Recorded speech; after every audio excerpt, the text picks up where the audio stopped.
the other trains coming the other way.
For a minute I thought that 43 was one with the classic livery, but nope.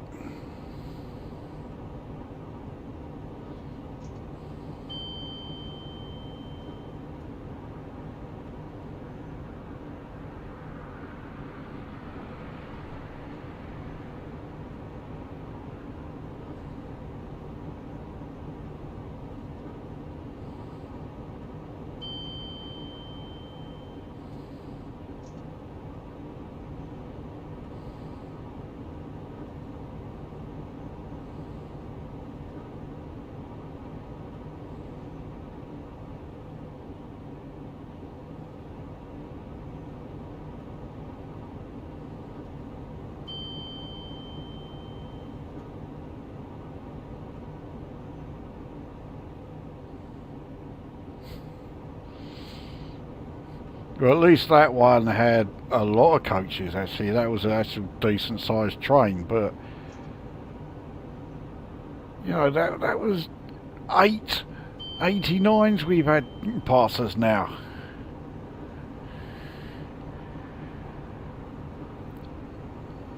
Looks like quick drive scenarios just randomly put any compatible NPC trains on the tracks. To a degree, yes, that is what it does. I mean, it's not completely random, because otherwise you could end up with, you know, we'll have the Flying Scotsman coming past us, but yeah, to a degree it does kind of choose. Overdid the waiting on the speed reduction there.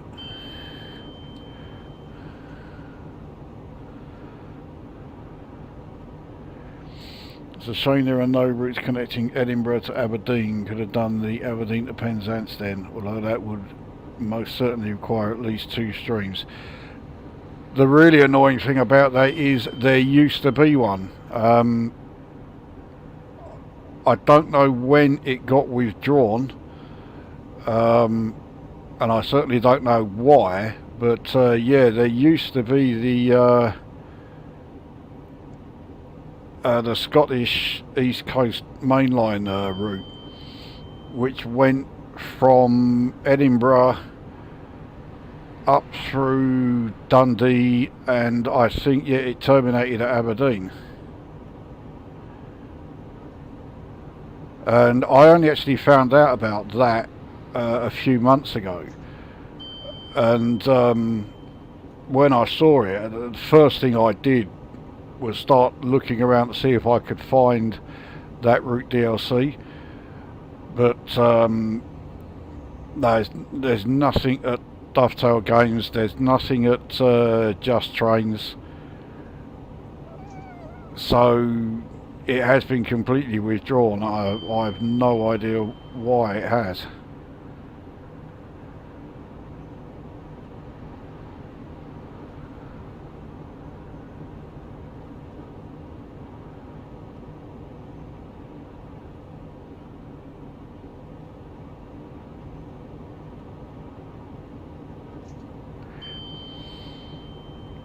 Any sign of the C2C route from Fenchurch?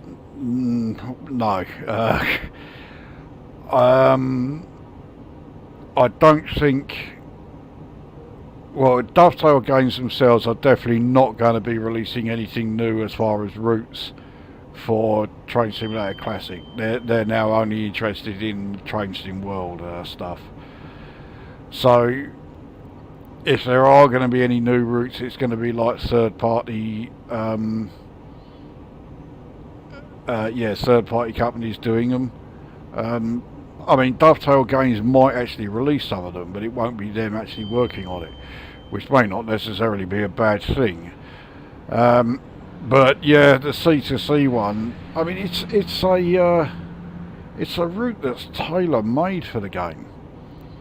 So I've no idea why they don't do it. There is one route where you can actually see part of the C2C line. You're going along and you can see the C2C line, you know, right next to you. But that is about as close as it gets. And unless someone comes along, you know, like third party or someone and does a workshop upload, which I know there was a while back, but that's long gone, then I don't think we are going to see any sort of, you know, any mention of the C2C, which is annoying. I would really like to see that. I mean, I'd be happy if they did the Liverpool Street line. They've already got part of it there. They've got the Shenfield to Liverpool Street already in the game. So we just need the south end to Shenfield part.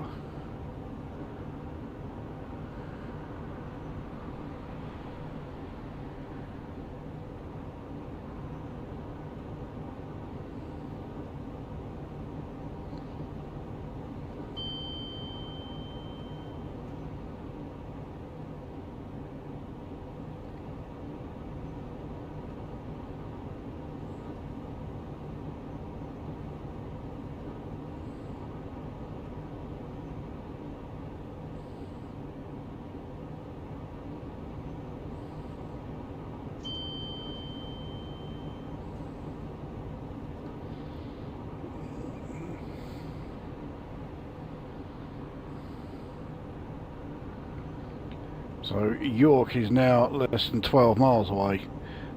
We are getting through it.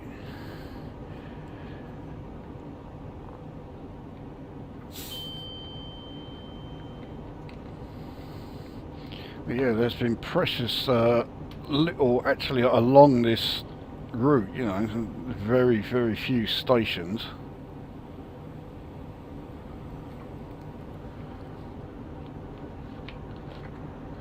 I know there are some, because there are quite a few career scenarios that come with this route. So, yeah, there's obviously going to be some stations out and about there somewhere.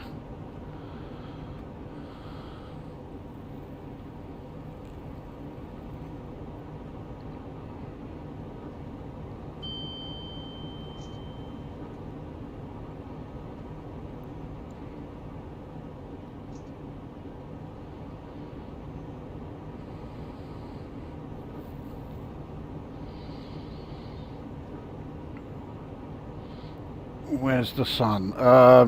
Yeah, it's very overcast, and I do believe, because I'm going to make sure of it, it's going to be absolutely pissing down when we do the next part after this next stop at York. What am I doing?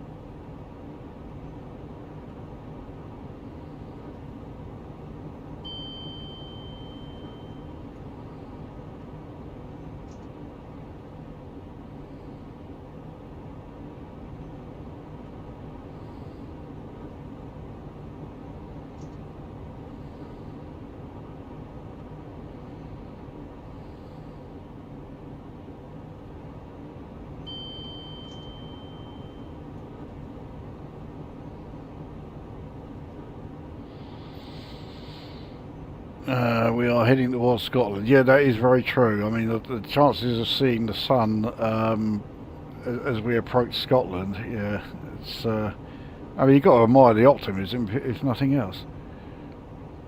Thought those clouds looked a bit suspect. Oh yeah. What train won? The 801. Yeah, right there.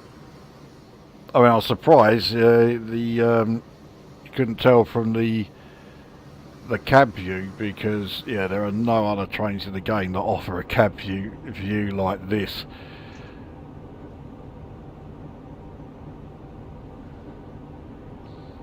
I mean, I reckon the next best cab view in the game, certainly of the trains I've got, is probably the ye olde Class 117 Demu.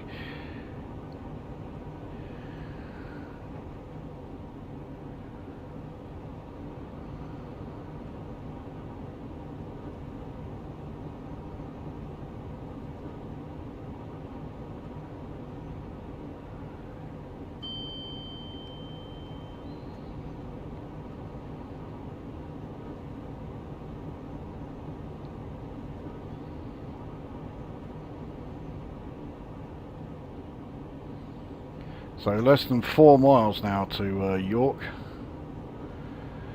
So I will probably coast the majority of this. So I'm expecting some speed reductions to come along more or less any minute.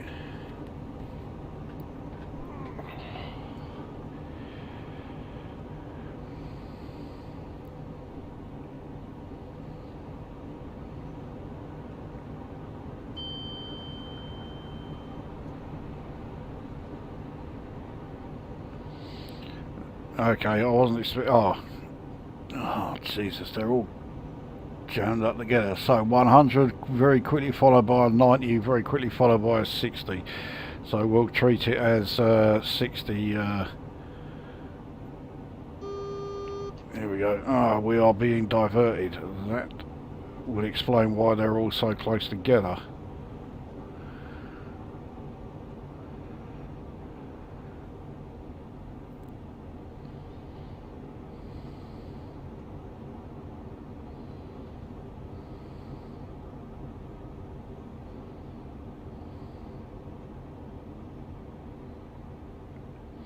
I've got to brake a lot harder than this. I'm getting it down to 60 in time.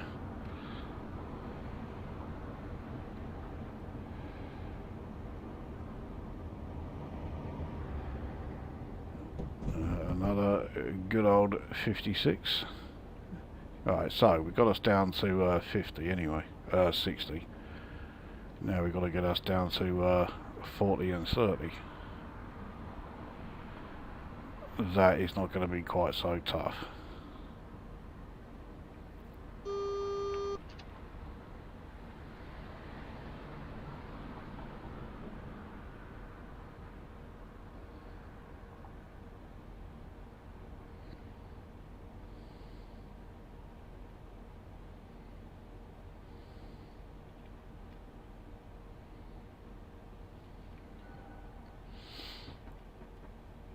Right, so no problems with the speeds.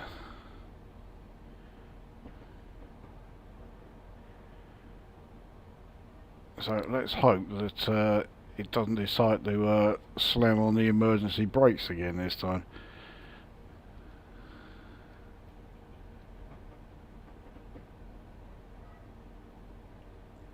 But we'll make sure of it by, yeah, continuing to brake a bit more.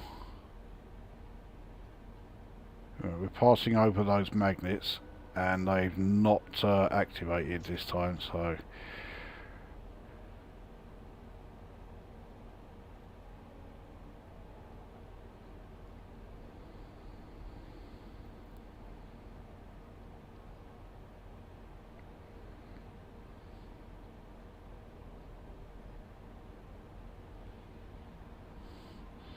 right, so there's a signal with a red aspect. It's part of the way along the platform, so well, we managed to get the entire train on here anyway, so there we go.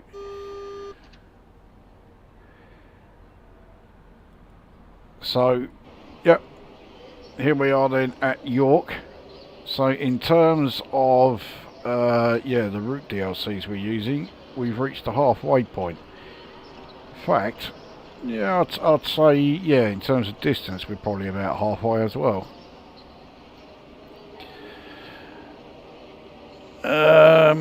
Right, looks more like sodding Mordor. Well, again, it is Scotland we're heading to, so, you know. APT can be another day. Yeah, the APT, I really thought the APT was going to get a lot more votes than it did. The only reason why I think it did so badly was because it's, yeah, I couldn't do the, I couldn't have the CAPT running, so yeah, that kind of ruined it a bit. Right, where has the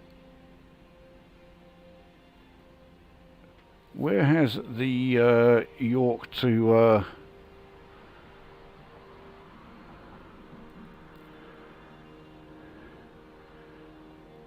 Newcastle section gone?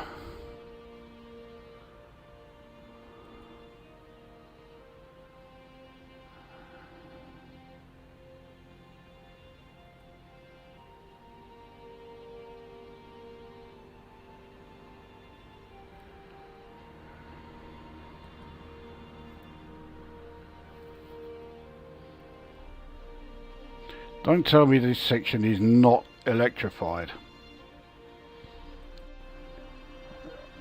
Let's take a look.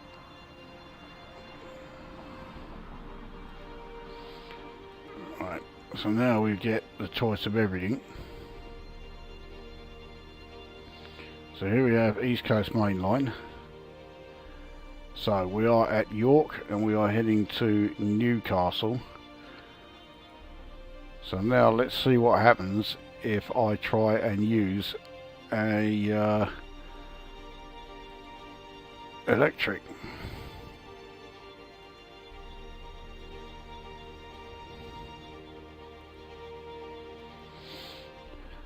And yep, the rain has come. Now, what time was it when we got there? It was just coming up to 10 o'clock, wasn't it? So, right. Well, let's see what happens anyway. But this route was not appearing when I had the electric train there selected, so...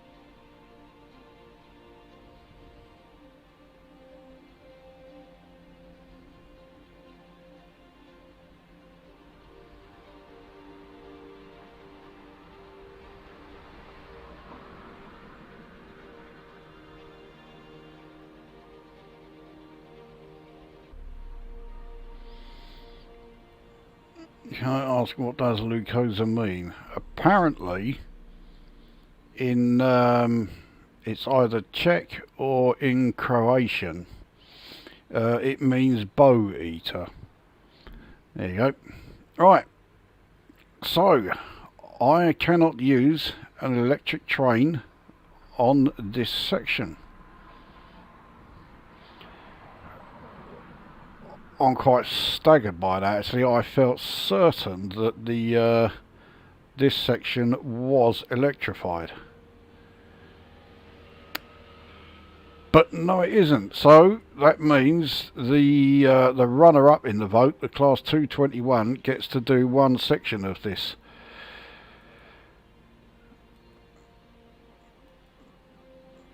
So let's wheel her out. There she is. We will make it a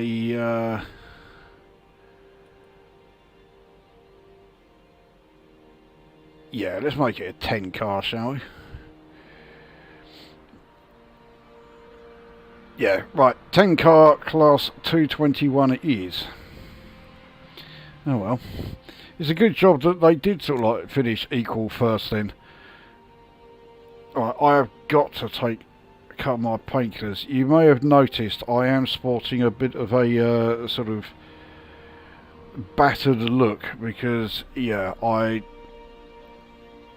in the high street, I fucking tripped over and hit my head on the pavement, hence this. And yeah, I am starting to feel it a bit, so...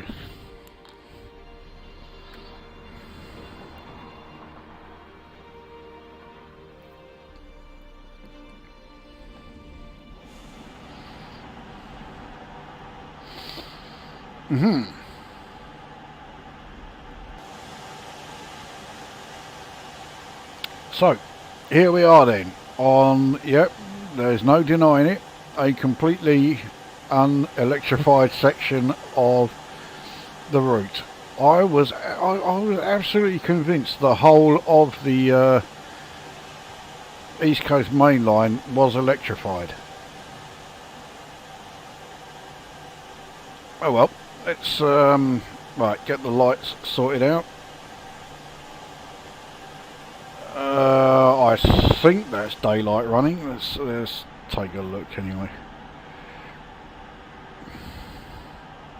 Nope, that's night. Right, put it back onto date. There we go.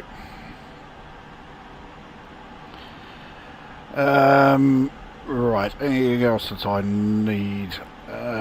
Instrument lights. Cab light is already on. We do, of course, need the windscreen wipers. Yeah, they're really useful. Fucking hell. Right, well, I guess that's as good a job as we can expect from those. So we have just shy of 80 miles with what can only be described as a slightly limited view. Right, let's take one last look here.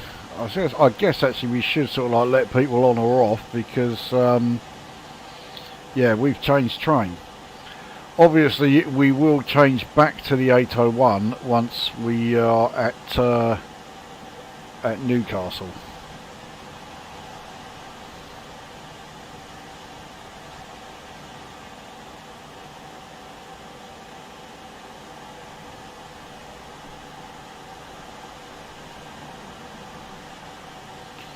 We'll just wait for the there we go, everything all shut up. Let's make our way out there. Yeah, we've passed the red, but yeah, it's only because I forgot to request it. So we haven't got off to a great start.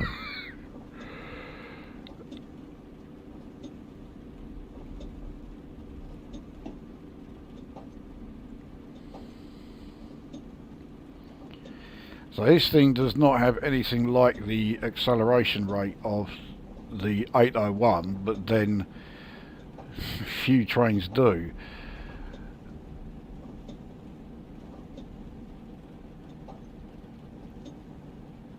But we'll certainly get the chance to see what its acceleration is like once it's into three figures, because I genuinely have no idea.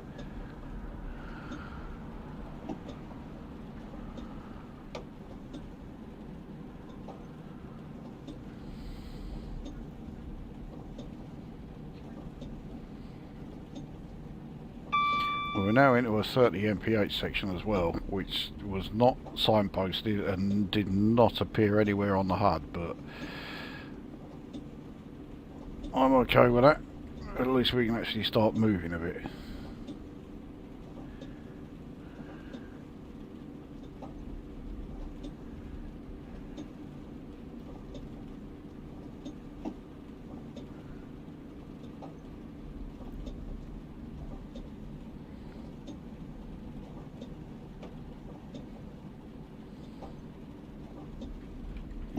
Jesus Christ, here we go. Right.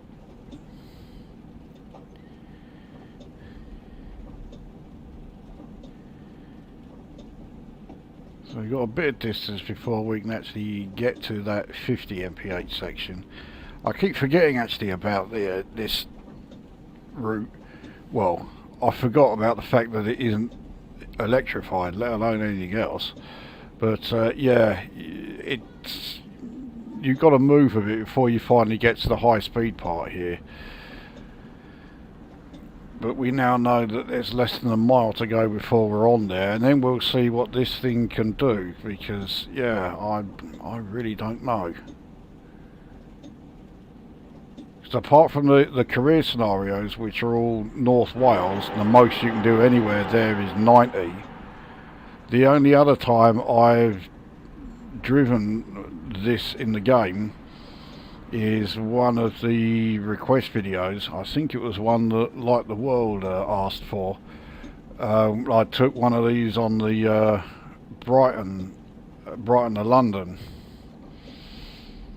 and I think 90 was the limit on that as well, so I've no idea what the acceleration of this thing is like past 90. So we can get up to 50 anyway.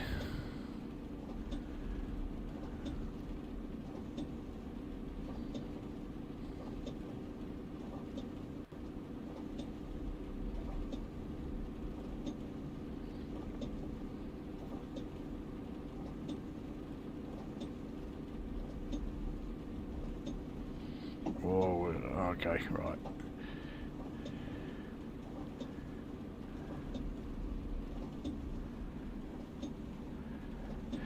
So we've entered the 125 zone, we just need the rest of the train to get in there.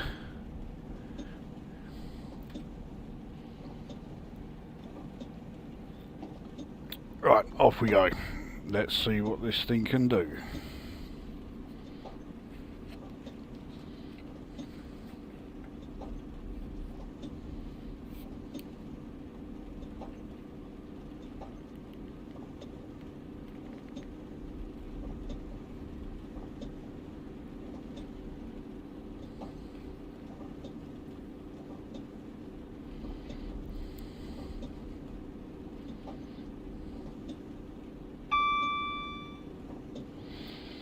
Just going back to the APT a bit, because yeah, it got mentioned a few minutes ago.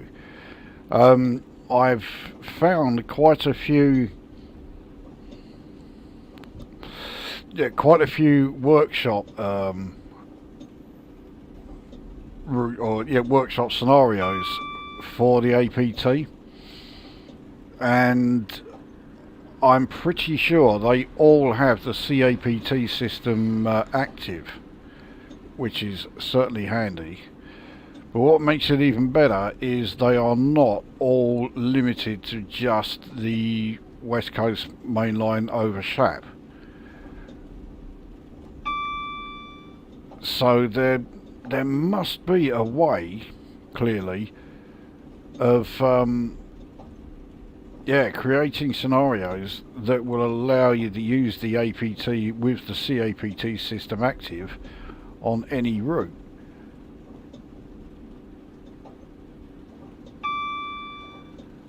So with that being the case, I've definitely got to download some of those workshop scenarios.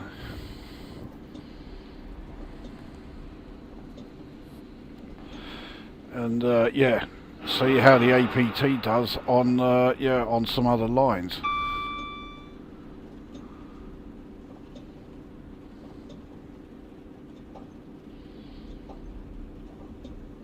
Well, this thing is certainly accelerating better than a Class 43 when it's in 3 figures. I mean, it's certainly nowhere near as good as the 801, but it ain't doing too bad.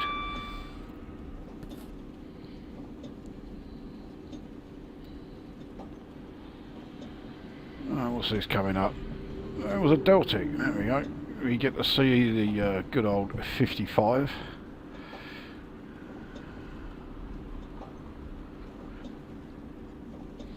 Hope it wasn't the ice train from the night run that caused you to trip up today. No, you. It certainly was not that.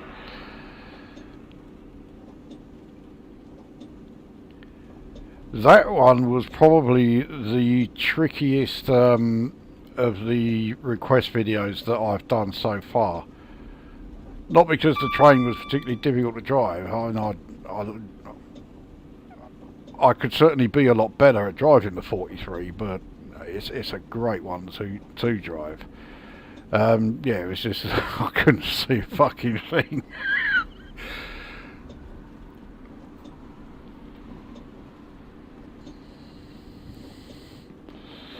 In the custom scenario editor, you can edit the startup parameters. Yeah, but I don't think it's quite so straightforward when it comes to enabling the APT's CAPT system. I mean, I don't know for certain because I've not done it yet, and because I don't know anybody else who has the APT available to them in the game, it's unlikely that I would, make any scenarios for it, or at least not to begin with.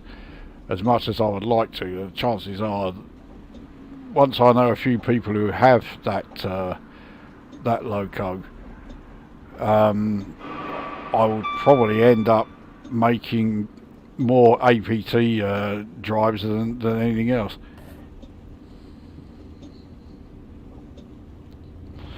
There we go, that's a proper 43 there.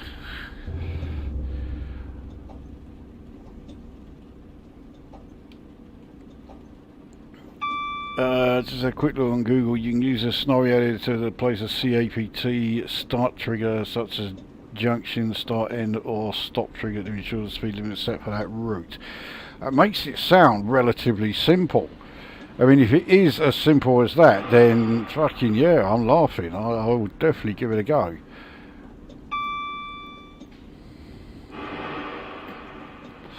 But yeah, I would be obviously much more inclined to do it if I knew anyone else who had it. I mean, I dare say some people will get it. But that was actually something I was meant to ask while I was doing this. So those of you watching this thing who have the game, if I was to start doing, making scenarios in the editor, I mean, for one thing, would you be interested? But also, like, what routes have you got? I'm trying to find a route that everyone I know has, and then I would start by doing routes on that, scenarios on that particular route.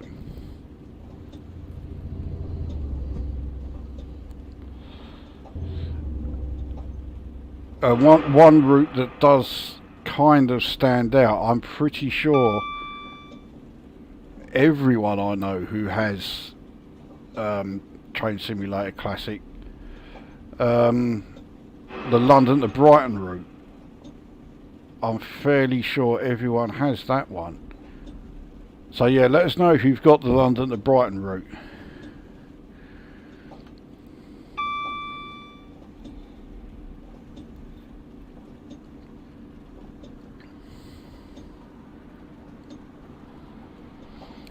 See if we can get us up to 125 and stay there.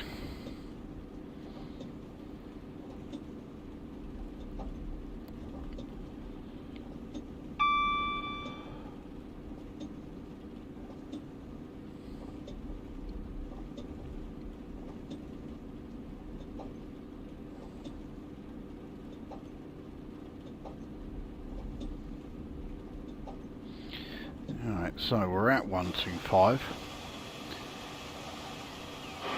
Here is a train in all its glory, but yeah, we can't see a huge amount,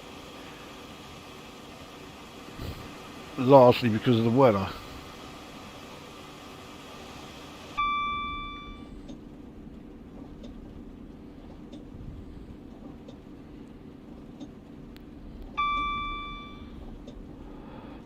Okay, so we have lost a little speed, but not much. Yeah, I thought you had that, and I am 99.9% sure Jim has it as well.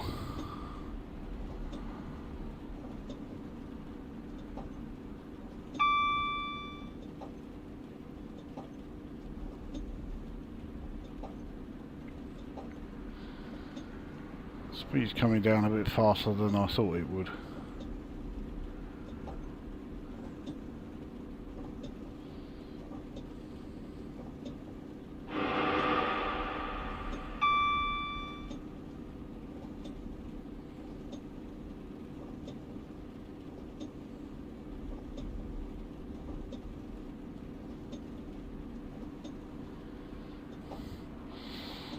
Having TSC and TSW, yeah, I mean, obviously TSW, you know, I'm never going to be doing anything in that, but so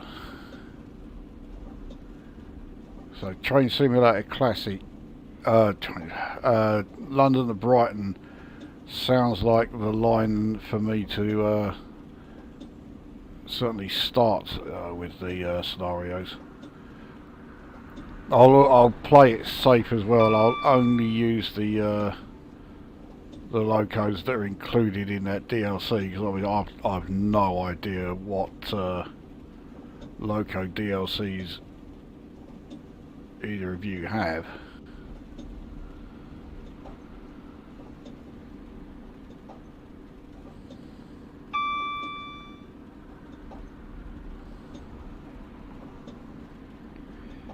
I don't know if it's just me, maybe those watching this. Even though this thing's doing 124, it doesn't feel anything like as fast as when we were in the 801. I mean, is it just me, or does it actually look like that? We have a 101 followed by a 43 passing us by. Talk about going from one extreme to the other.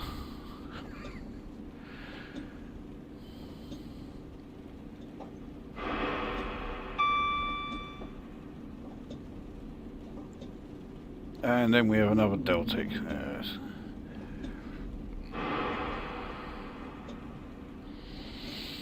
The 377 electrostatic. I'm assuming you mean Electrostar. Yeah. For the Brighton line, class 205. Yeah, I don't have the 205, so I wouldn't be including that.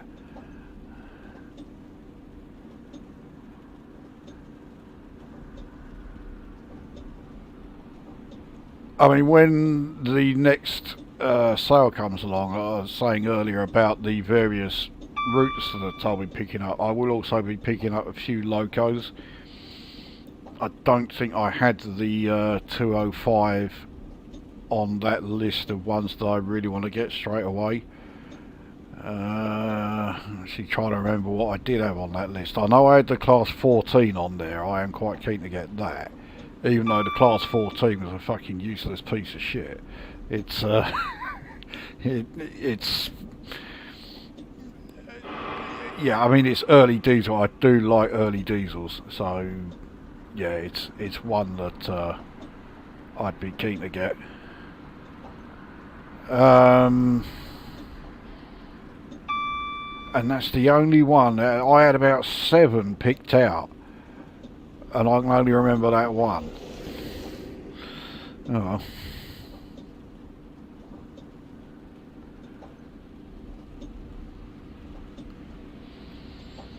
Next sale is 29th September to 6th of October, according to Steam DB and PC Gamer. Well, that will certainly be handy if that is the case. So yeah, I'll keep a lookout for that.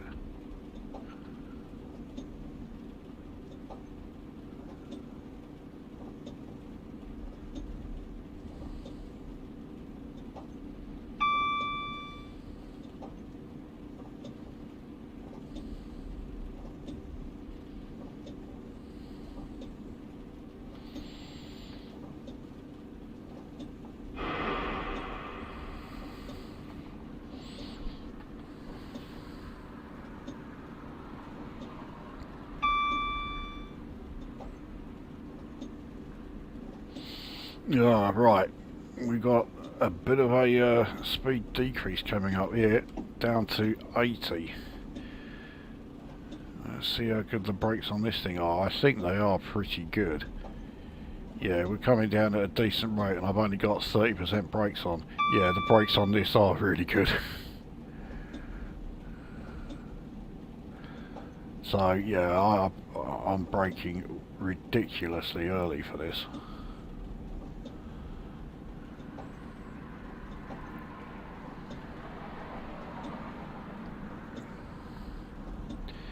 Yeah, I mean, it was still half a mile away by the time I actually got the speed down to, got the speed down to 80.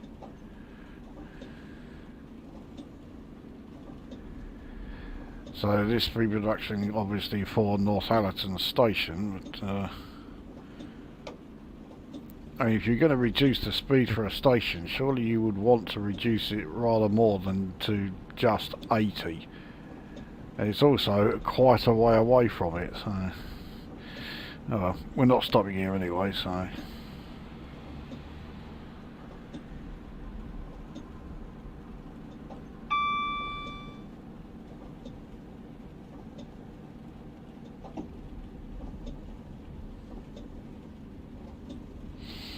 Right, what we've got coming up here... I genuinely have no idea what train that was. It looked like a 56, but I haven't got that livery for the 56, so yeah, I'm a bit mystified by that one.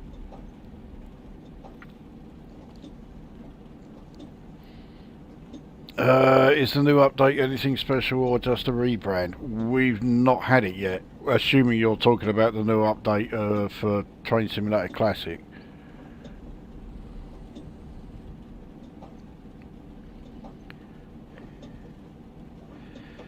I'm letting the speed drop down a bit now. You're on 3-line track, probably only 2 stop at Northallerton. We've gone through it and I didn't even notice.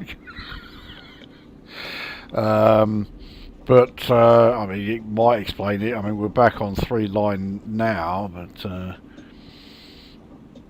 yeah. Oh yeah, you are. Yeah, it hasn't come yet.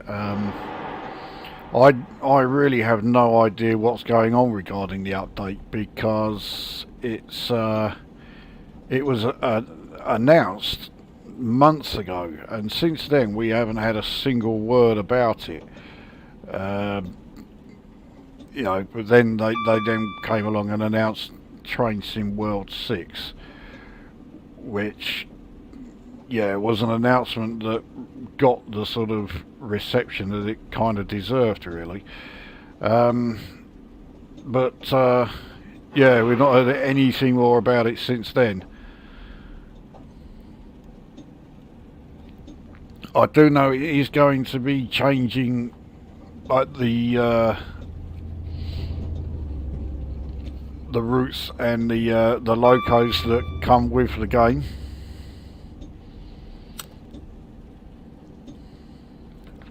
But I mean, they do that all the time. Every time there's an update, they change, you know, what comes with it.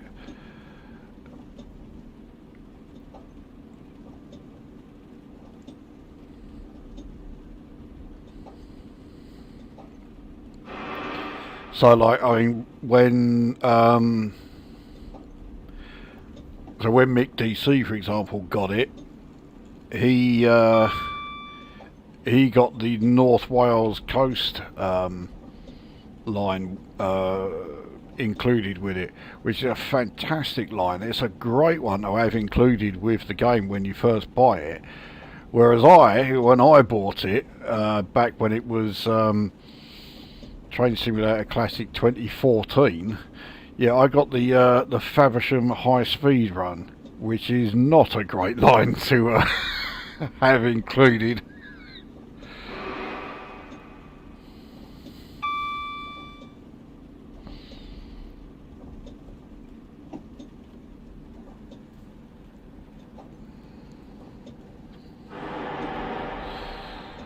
Hopefully hear something about it at the DTG Direct on 26th of August. That's what I'm hoping, especially as, well, you've seen the change on the loading screens and that coming up. Now surely if they're going to, you know, make a big deal about it in this game, then there's got to be some sort of content about you know, changes to this at, you know, when that announcement comes. Because otherwise all they're going to do is piss off a load more people than they did when they announced Train Sim World 6 coming along. Does this route pass anywhere near Angel of the North? I think it does. The trouble is it passes quite near to the site where it would be, but yeah, it's not here. It wasn't. I don't think this is set at the time when it was already built. So yeah, you can't see it. There are.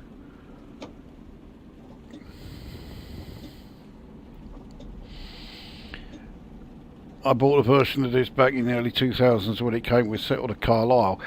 Settle to Carlisle is a great route if you are interested in steam trains. But if you're not, yeah, it's not a great one. I mean, it's not as bad as having the London to Faversham high speed. I mean, that's a stupid route to include because the high speed section is so short and it's all underground, so there's nothing to see. And then once you're above ground, yeah, it's so slow that it's ridiculous to call it a high speed route.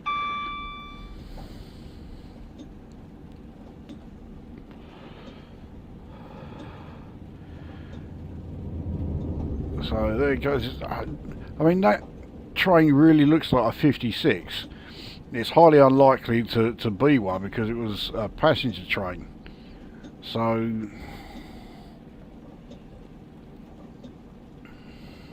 I mean, it could be a 57.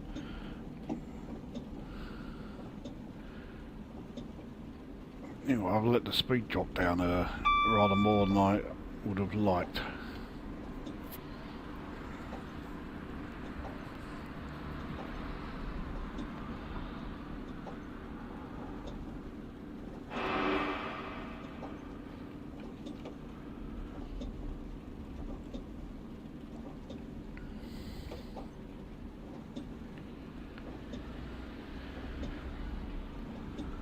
I was rather hoping that Gansteith would be watching this tonight, because I'd be interested to hear which version of the game he got.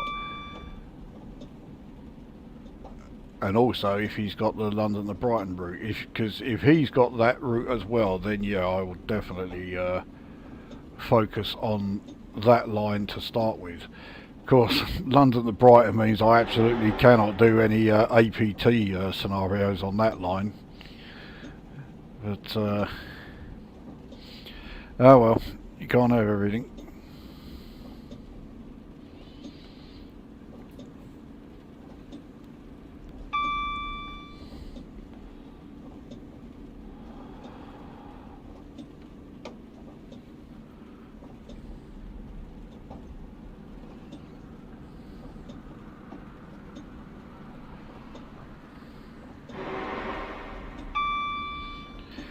So even though this part of the London to Edinburgh run is the shortest section, the York to Newcastle section, at least it's the shortest in terms of distance, but I think in terms of time, because it really does look like the majority of this is being done at 80 mph max, it's going to take a little while.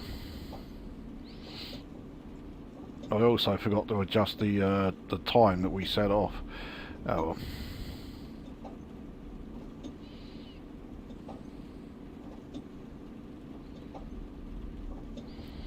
But this is a perfect example of why, you know, the 800 series, why the fuck did they only include the 801 in this game?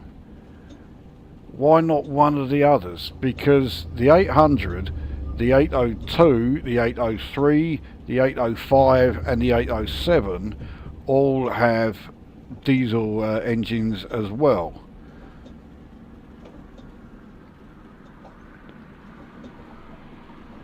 So if there is no electrical power, i.e. like right now, you could just switch to diesel just like in the Class 73 and use the diesel engine. And the Class 800 series will still do 110 mph using their diesel engines, which ain't bad. It's certainly more than enough for this route where we are stuck crawling along at 80 for so much of it.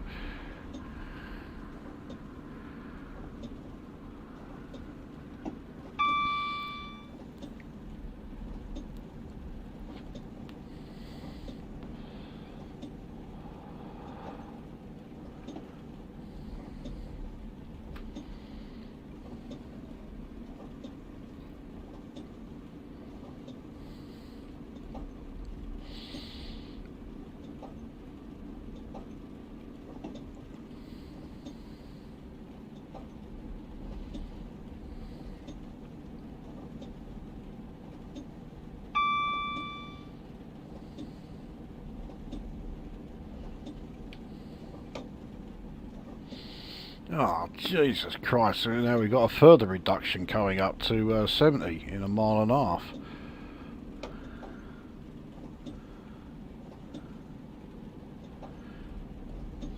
The weird thing is, right, I've done 2, or it may even be 3, request videos on this route. I don't remember it being this slow, 80 mph max. I mean, it could have been the you know, the trains that I was in when I was doing those requests meant that 80 was actually a pretty decent rate. But yeah, I don't remember it being as slow as this.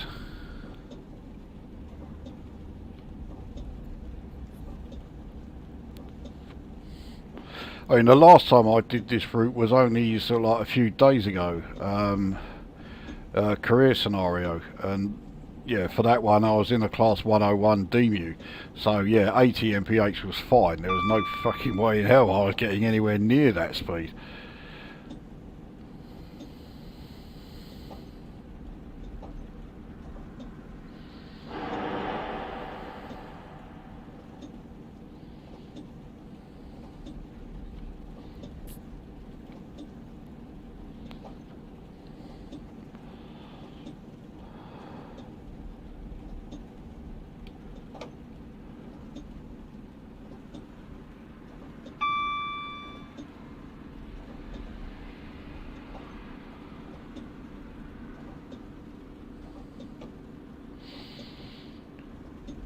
So while I'm still on the subject of request videos, I have one more to do, and then I am completely caught up with them all. So yeah, anybody has any more, you know where to put them. The next one is going to be quite the long one. It's using 2 route DLCs. And the choice of loco was totally predictable. Yes, Mr. Mick DC got his request in rather sharpish when he saw that I had the Class 45.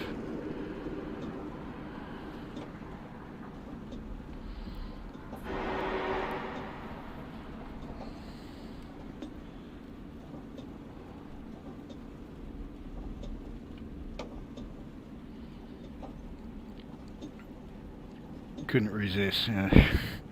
I say I'm not a big fan of the 45. I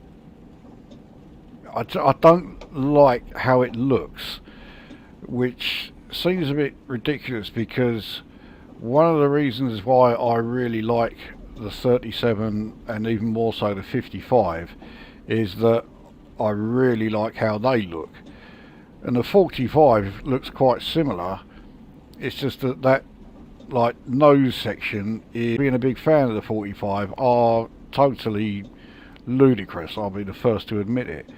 But one thing that I do like about it, one reason why I was glad to finally pick it up, is I really wanted a 1 Coco 1 loco, and since the Class 40, you can no longer get that for this game. No idea why. I really wish you could. It means that the Class 45 is the only 1 Coco 1 loco that you can actually get for this for this game now.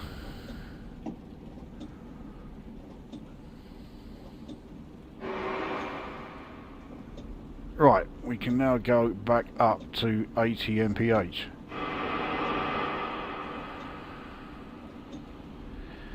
I think they've rather overdone the echo in this loco. You can also see, yep, this is a train that tilts.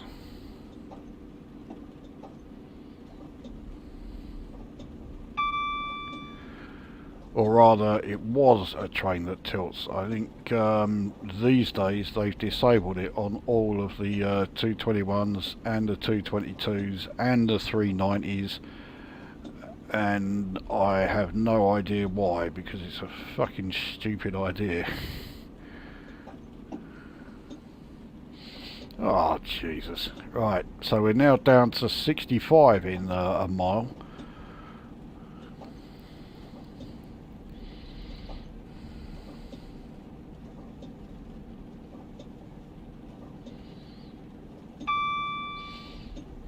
So, Mick, as you are here watching, what is it about the 45s, because we have a magnificent 55 passing us, what is it about the 45s that you really like?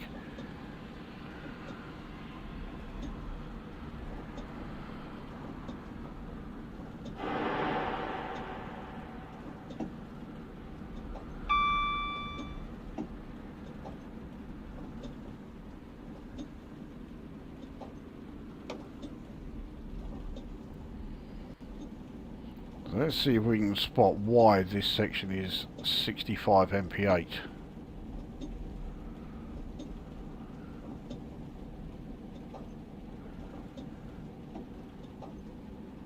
Right, it's dead straight, and we're not going uphill or downhill. I cannot... Oh, okay, right, we've got a curve coming up here. Is this why? Certainly not the sharpest curve I've seen.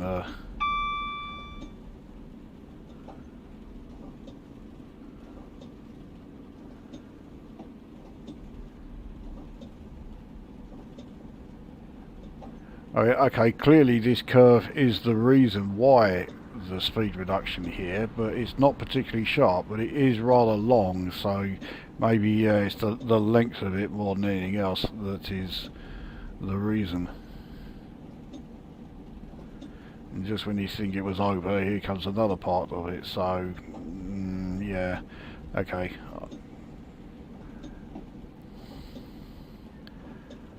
I can kind of sympathise with the reasoning. We're also now on an uphill section, 1 in 203.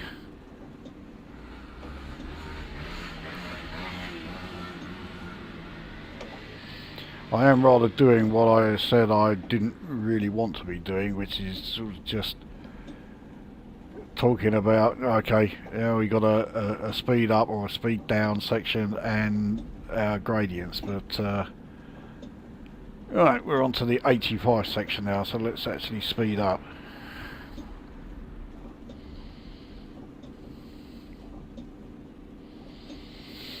They were a pretty common sight in the stations I used to use back in the 80s, and always liked the look and sound of them.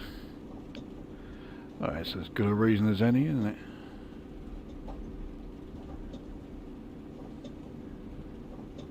When I was Yeah, that was a 37 we went past there. Yeah, in the 80s when I was using trains, yeah, on our lines, all we had were 305s and 315s, and even by EMU standards, they were really boring. So, yeah, there was nothing to get excited about with those two. So, yeah, I didn't hold either of the trains that I saw most of the time with, yeah, very much regard.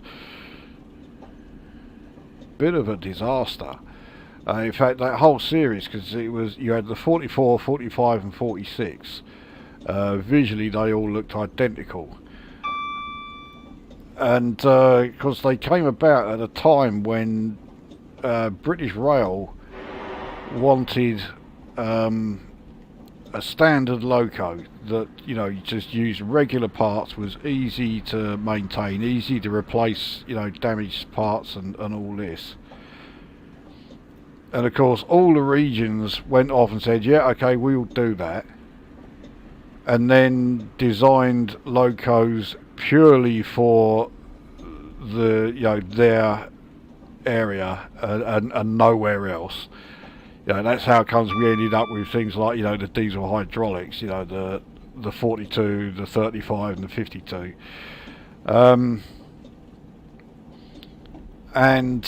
Yeah, the 45 was one of them, so it was not using standard parts.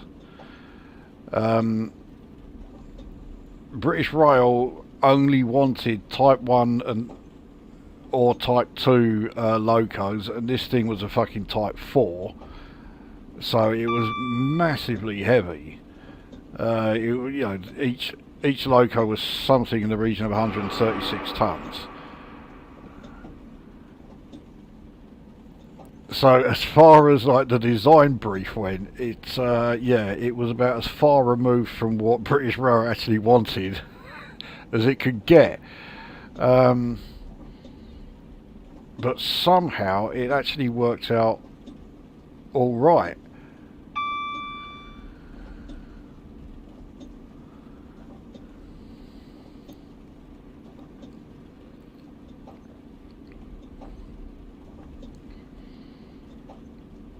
I mean, the thing that most people know that series for was the Class 46 that they drove into the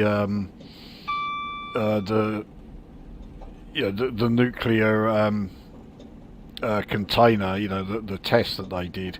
We all saw that one on the telly. But yeah, that was a Class 46 that they drove into that thing. It was doing, I think, just shy of 100 as it hit it. I mean, the 44s, 45s and 46s were rated for 90 mph. But, yeah, they could do 100, no problem.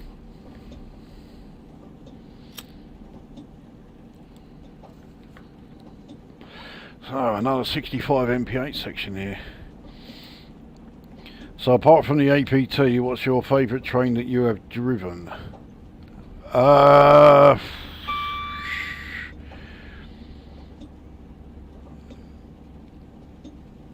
answer like the world's one after this. Favourite one that I have driven? Well, all of my like biases aside, so I'm not just going to say, oh, it was blah blah blah because I think that train is fucking great.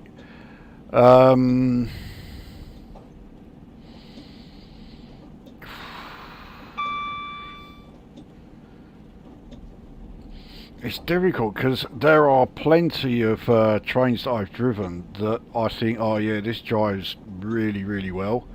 I mean, I'm tempted to say the 45, but the trouble is I've only driven it once, so you know. I probably want to get a bit more sort of miles under my belt with that one, but what I've seen so far, it drives really well. I mean,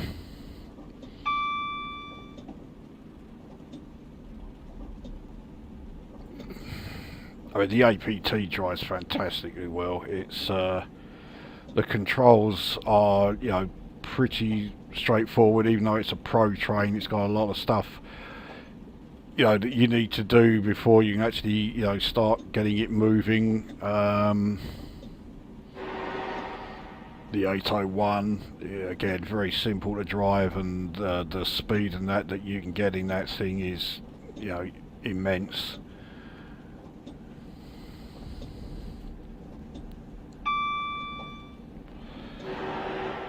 Yeah, I'd probably have to say, yeah, the best one that I've driven in the game is probably the 801.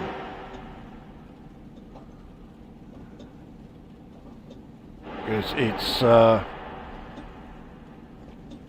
the controls for it are way more responsive than pretty much any other train. And then when you take into account things like, yeah, the acceleration rate, the braking rate, it's a great one. So yeah, I'd probably have to say, yeah, the 801 is the best one I've driven. We can now get up to 85. Which do you prefer as a train, the NC 125 or the APT? Oh, see, I mean, I love the 43, you know, the 125. I've been like a fanatic about that since I first saw one, which was back in about 1977. I just love the things. But the APT was, I mean, it was such a massive sort of like improvement over everything that we had at the time. And things like, you know, its acceleration rate. The 43 doesn't have a great acceleration rate once its speed goes into three figures. Now, the APT does not have that problem at all.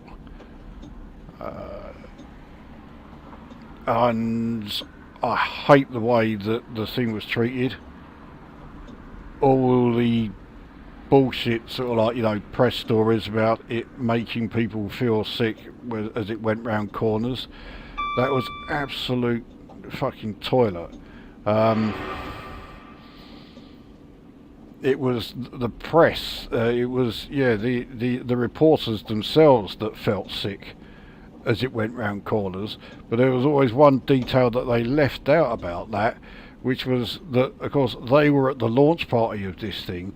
They had all been pouring champagne down their throats like it was their last day on Earth. So they were absolutely fucking shit-faced when they got onto the thing. And that was the reason why they all felt sick. But strangely, they didn't report that bit when they were saying about how the train made them all feel sick.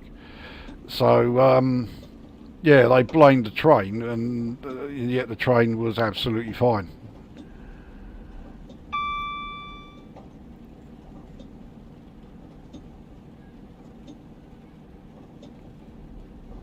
So it's, I mean, it's very tight between the two. You could put a cigarette paper between the two of them, but I would say the APT, but only just. You know, we need to start braking for this 65 that's coming up. Racy has joined us. And what's your least favourite train?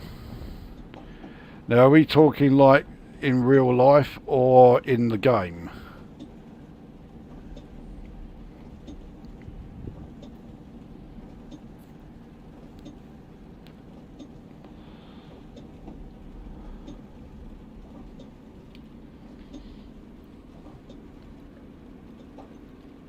Massively overdid that braking there.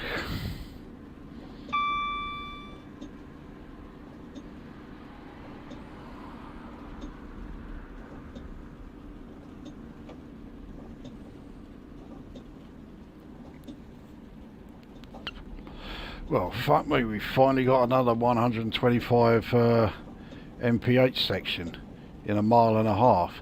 I mean, Newcastle is, yeah, just over 13 miles away, so yeah, they left it rather late, but at least there is one. Rephrase the question. Least favourite train and why is it the Pacer? Well, yeah, I mean you absolutely spot on with your prediction there. If we're talking real life, it's the Pacer, the 142. What a fucking piece of shit. Oh, can you imagine, right? You've gone into, you know, a railway station, you paid for your ticket, and let's face it, it's not cheap. So you are quite rightly expecting a, you know, a degree of comfort and, you know, a big sort of like impressive vehicle to, you know, come along to transport you to wherever it is you're going. And then that thing turns up. Fucking what?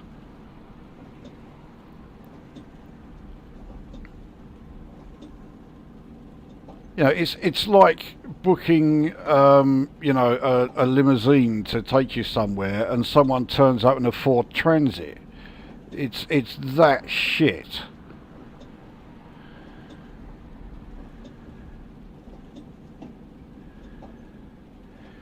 Right, let's see how fast we can do in these 11.5 miles or so. If we can get it back up to 125. You pretty much get a bus on rails. That is exactly what it is. It is a bus. It uses the same bodywork and chassis, obviously, apart from where the bogies and that, as a bus. British, or was it British Rail still when they started putting that together? And whichever bus company it was, I don't think it was Alexander Dennis, made them think that was a good idea.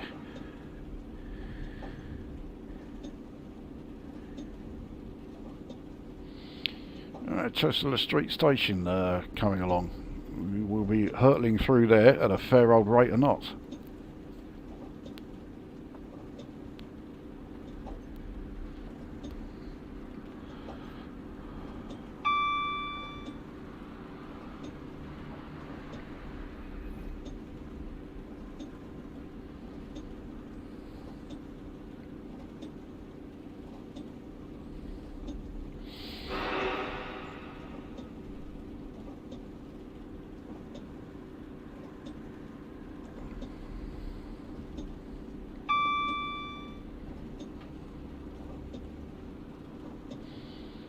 Let's get an exterior shot of Chester Street Station. Wow. I thought there would be more to it than that. Is there any sign of Chester Street cricket ground? Well, if there is, we can't see it too well because of the weather.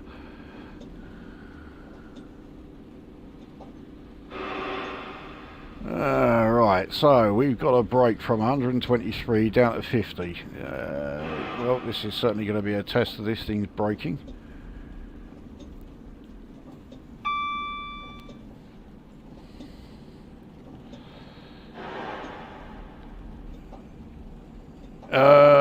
Would your least favourite train in game be something different?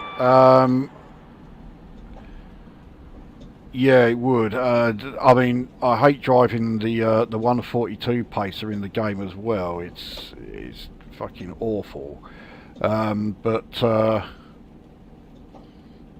weirdly, the 143 pacer actually isn't too bad. I can't believe I'm saying that about a pacer, but yeah, that one it's bearable. The worst one in the game so far that I've tried, the 460 I can't stand,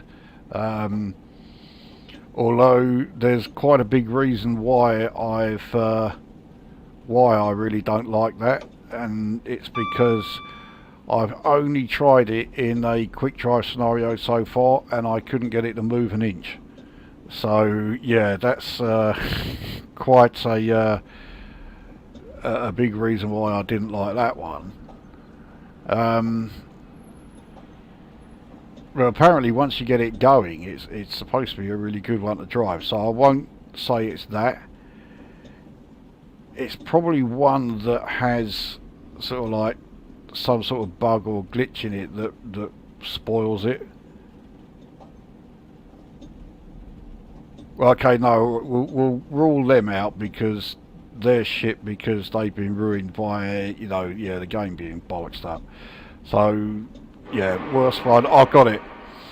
It's a very specific one. It's one of the Class 37s. It's the version that appears on the Kyle line. It's a fucking awful thing to drive. Because the controls are just so unresponsive. Like if you're at standstill, you release the brakes and you've got to put the throttle on to about like 75% before the thing will even move.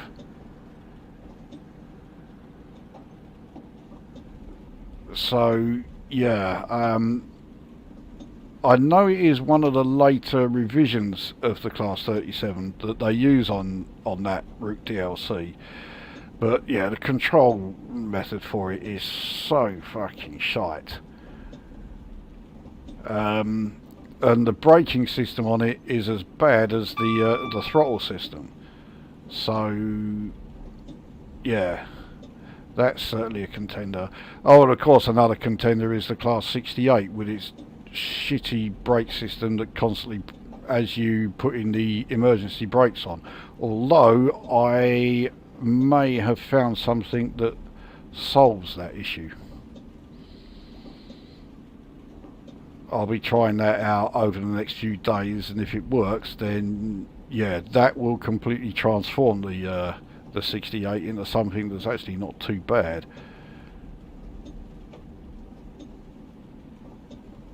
Because those brake controls are the only reason why I don't like the 68. Although in real life it does have quite a few issues as well. For one thing, it's a really noisy bastard thing.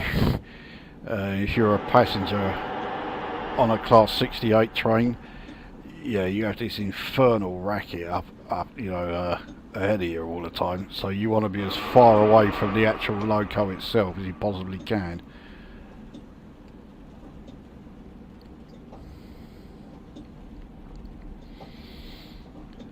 I would have thought any steam or any shunter. Well, I was just going by trains that I've driven quite a lot. You know, I mean, shunters. Believe it or not, I have actually got a gold rating in one of my career scenarios that uses a shunter. It must have been done quite a few years ago because I do not remember it in the slightest. But apparently, I have got one. And steam trains, once I've got the hang of actually driving them, I think steam trains will actually be like really great ones to drive in the game. It's just that at the moment I'm really struggling with them, as that video yeah, very ably demonstrated.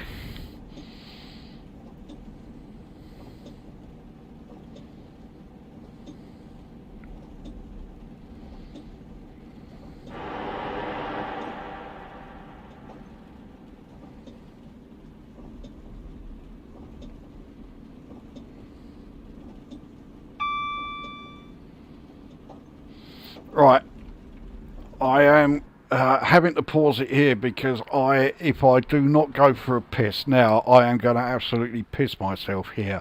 So I was hoping I could get to Newcastle before I had to do this, but I can't. So yeah, bear with me, I will be just a couple of minutes.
Oh God, I feel a billion times better after that.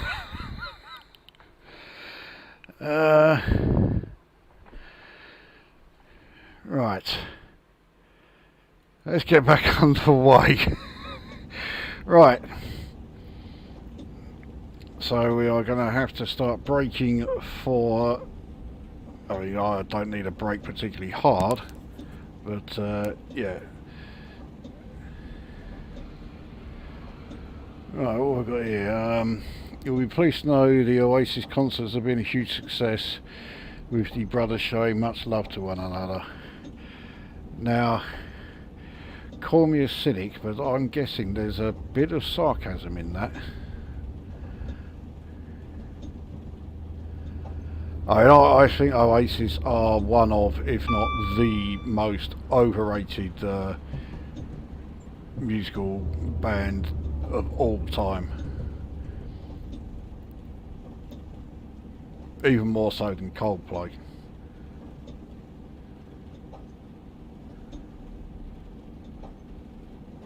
I mean, Oasis have done like a couple of songs that I think are all right, which puts them well ahead of Coldplay in that regard, but yeah, they're so massively overhyped.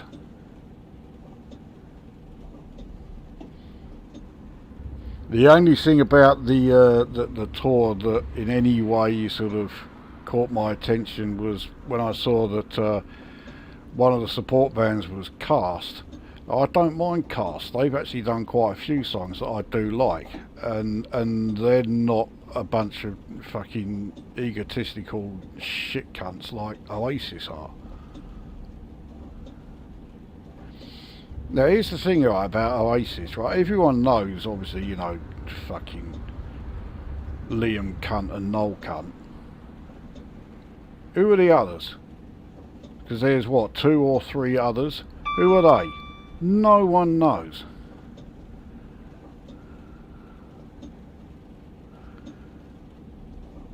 You know, who plays drums? Who plays bass? Not a fucking Scooby, because no one cares. So this you know, fucking superb band, the greatest band that's ever lived, and half of them no one even knows they exist.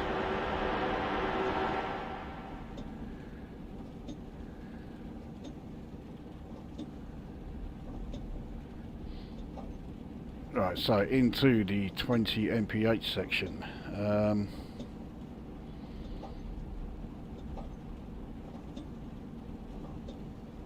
They were okay at Wembley when I went, but that was a whole 3 weeks ago. You know, they won't sort of like at each other's throats at that point. Stephen Jakes has arrived. No, honestly, they seem to have made up. Oh. Well, if that's the case, then I will sleep much better tonight knowing that. Richard Ashcroft was decent too in support. He was Richard Ashcroft. He was the Verve guy, wasn't he? I'm not sure what the Bonehead thing is about. Or is that the name of someone from Oasis? Is it? What happened to the Loco? I'm sure you didn't start in this one. No, I didn't. I totally forgot that the York to Newcastle section is not electrified, so I could not take the 801, and believe me, I tried. So I had to, for this stretch, change to the runner-up, the 221. So yeah, here it is as we cross the Tyne. Can't see anywhere nearly as well as, oh bollocks, I've set off the emergency brakes for some reason. I have no idea why, but yeah. Anyway,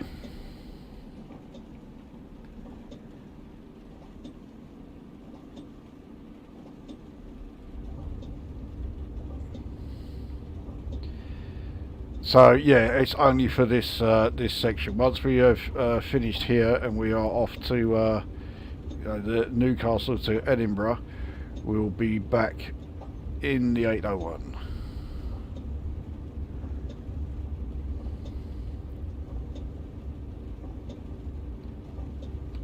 Oh, balls. It's going well, this, isn't it?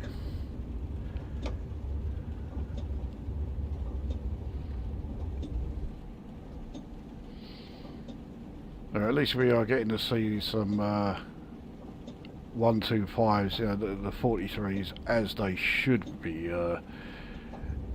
with the fantastic original livery. I don't know if you were watching earlier,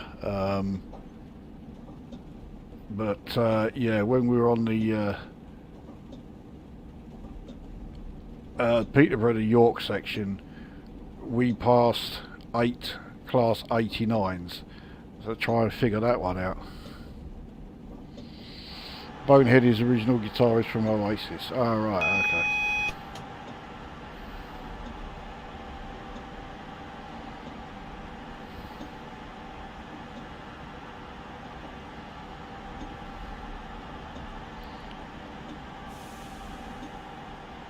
Well, we're certainly not going to be getting everybody on the platform here. Mind you, the platform started long before that green section did, so yeah, actually we'll probably be alright. So there we are then, the third part of the run. So now everybody gets yeah, a few minutes. In fact, they're going to get about 24 minutes wait here before we start the final part, where our train will mysteriously change back to what it should have been for the whole thing. So yeah, so apparently I passed. Oh yeah, that was right at the start. Yeah, I got the spad there. Penalty brakes applied 10 times. Now I saw it happen once, but yeah, apparently 10. Speeding twice. I mean, speeding only twice I'll certainly take, because yeah, I thought it was going to be a downside more than that.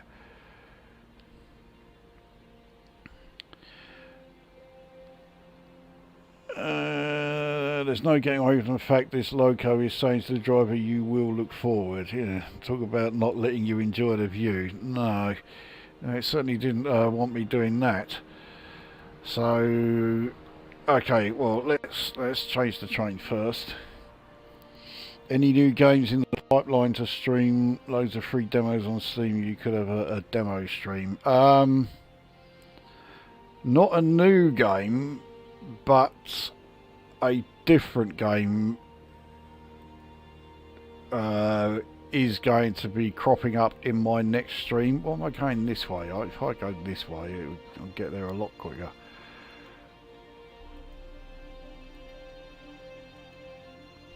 Right, so the 801 is back.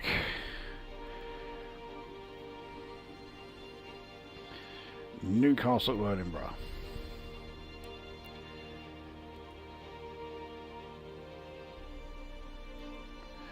So, and also the weather has cleared.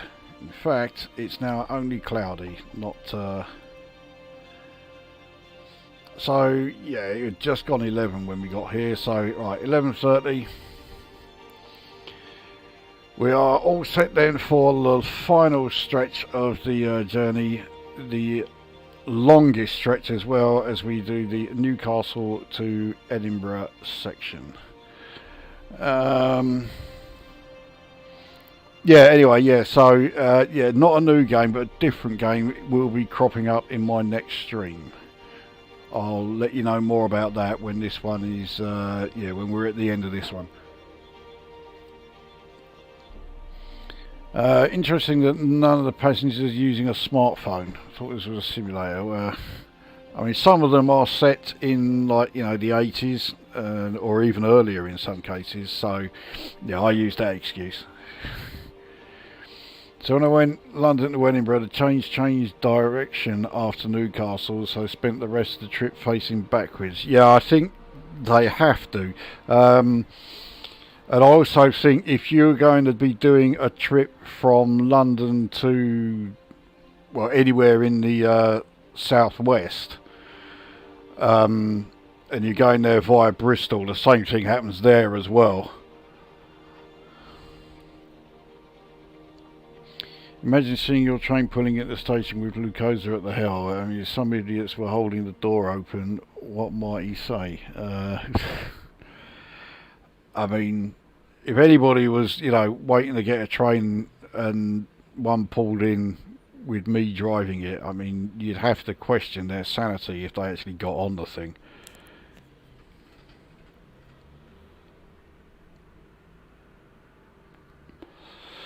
So this one will take a little while to load because it uses so many of the Loco DLCs. We're going to see a hell of a lot of them. NWN confirmed.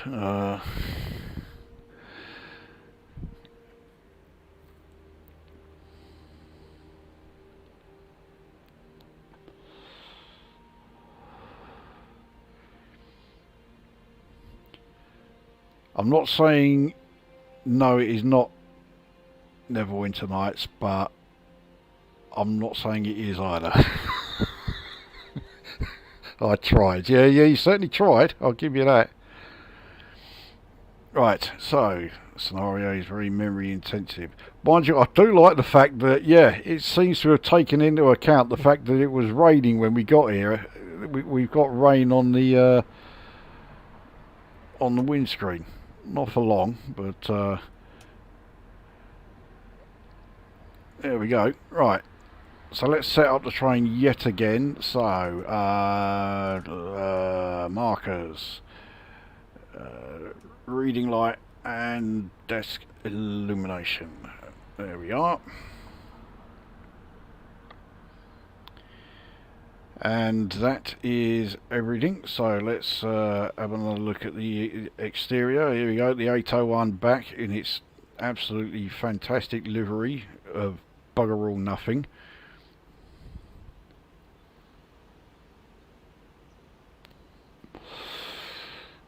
Have you ever been a fan of Alan Partridge? I liked when yeah, like Knowing Me, Knowing You, I thought that was great. It went a bit downhill once that finished.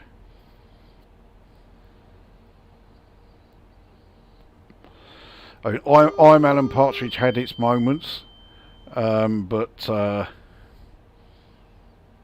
yeah, certainly everything after that I wasn't so keen on. But right, 124.5 miles. The final section is also by some distance the longest section.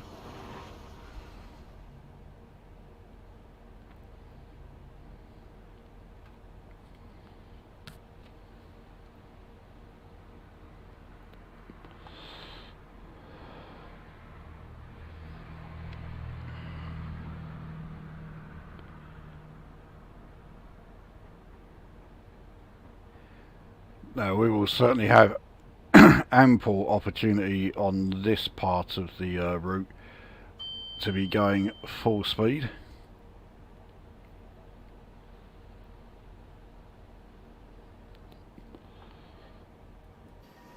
So here we have, yeah, I finally found out that, yeah, this keep here, that is the actual new castle that is where the city name came from.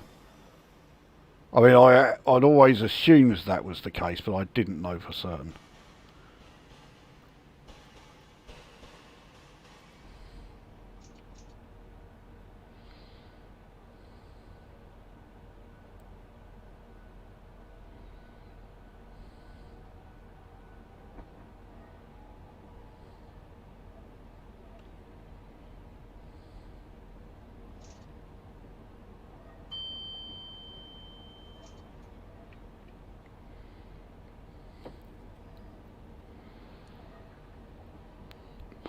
So yep, certainly not stopping at old Manners.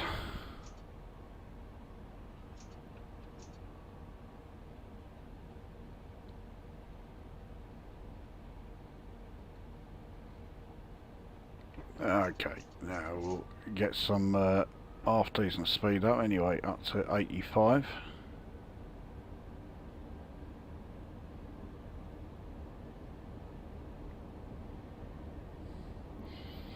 So we're probably going to see quite the selection of AI trains in this section here, and hopefully they'll make more sense than the the Class 89s that we saw on the Peterborough to York section.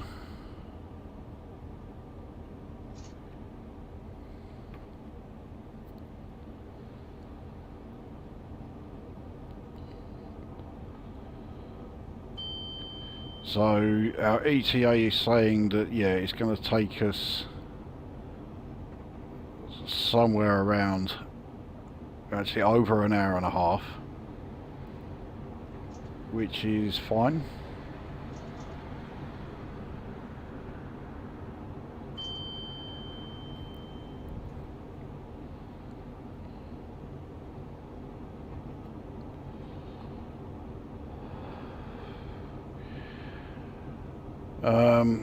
I've got your Amiga Moonstone review bookmarked for this stream. Fancy watching that one again. I loved that game back in the day. The only thing that ruined it was my version, and it was not a pirated version. I did actually buy it because I was that big a fan of it. I was quite happy to go out and buy it. But yeah, it was really unstable and kept crashing. If I didn't have that problem, it would have been one of my favourite games on the Amiga.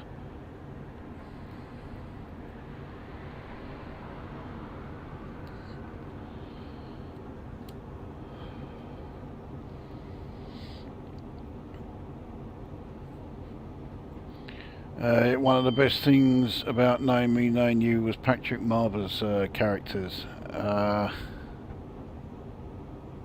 I'm trying to remember which one Patrick Marver was.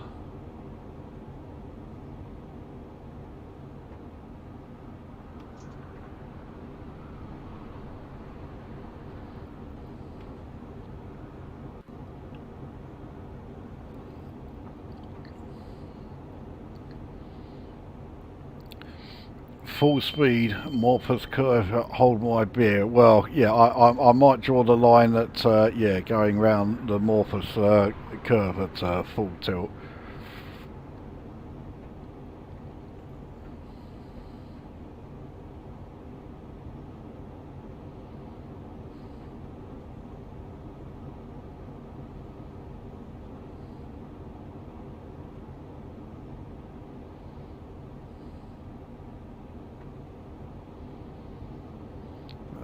Frames per second have taken a bit of a dent, but I seem to remember that happens all the time around here. So once we're out of sort of like the Newcastle area, it will sort itself out.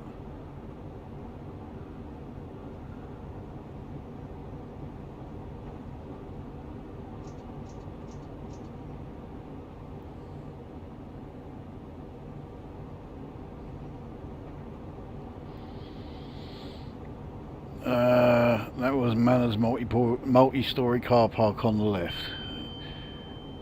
Don't mean to sound like a nerd, but do you ever clear your caches on your PC? Game looks great, but over time streaming and recording can clog caches. Nerd alert over.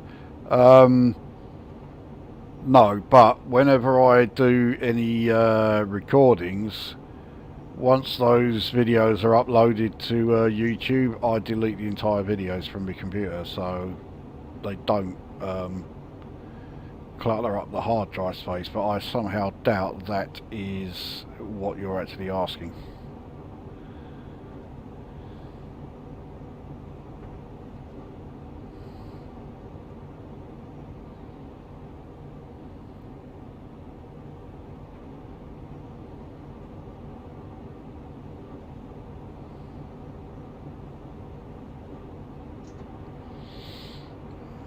Patrick Marver was every male character not played by David Schneider. David Schneider was the guy I was getting him mixed up with.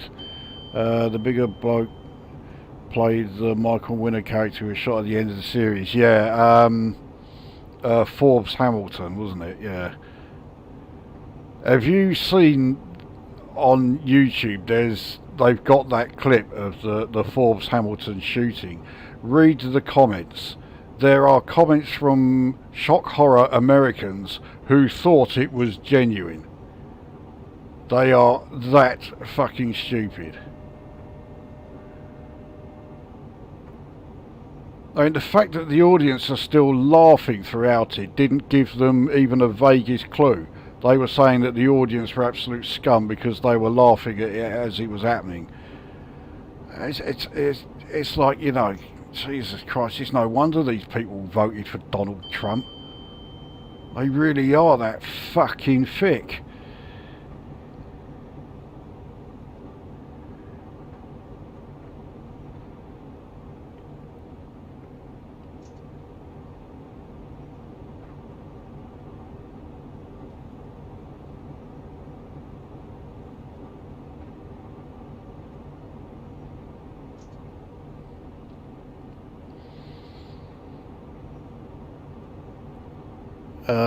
They're not stupid.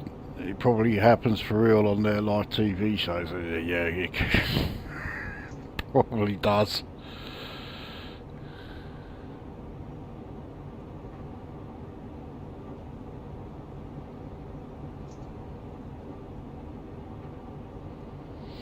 It's like Cramlington absolutely rocketed through there.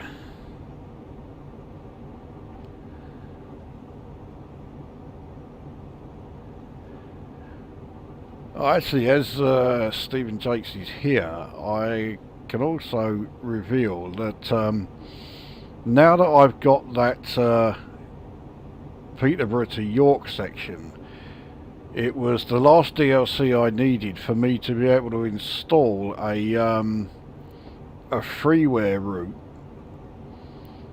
which covers northeast England.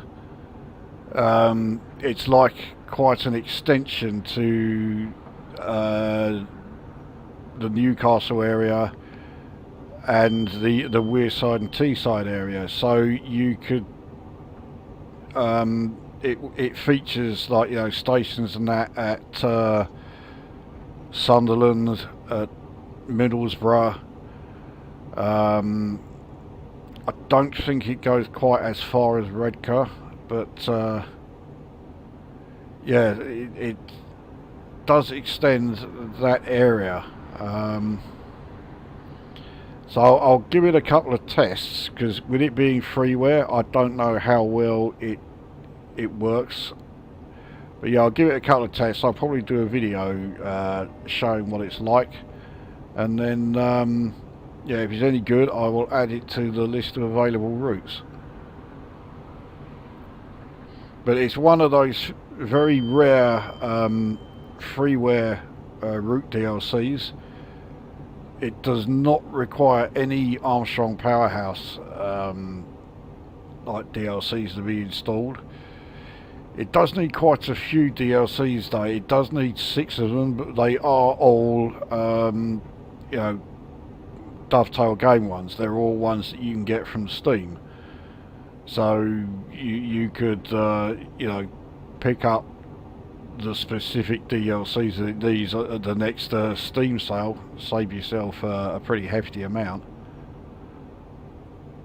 But yeah, I'll be testing that out at some point over the weekend, and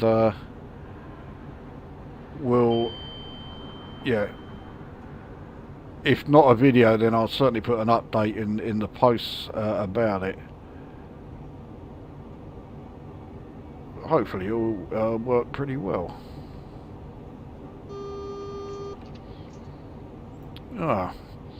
No prizes for guessing what's coming up.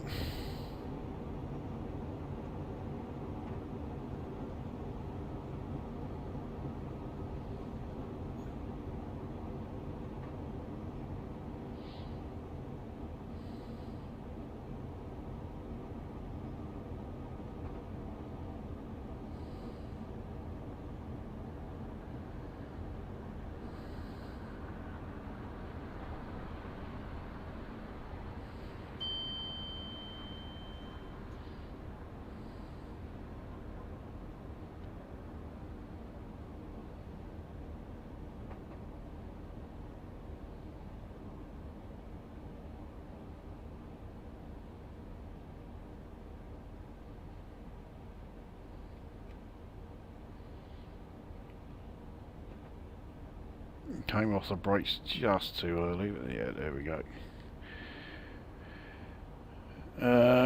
Cramlington, Nelson Village on the right. Those office buildings on the right in the middle of nowhere reminded me of the Silver Shamrock factory. Oh, from Halloween 3. I am actually a bit of a fan of that film. I think that's a great one.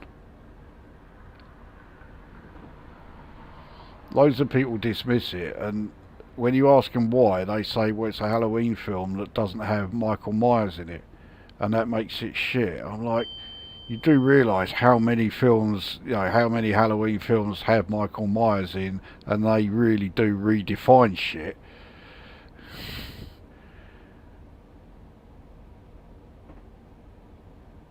I mean, did any of them watch Halloween 4?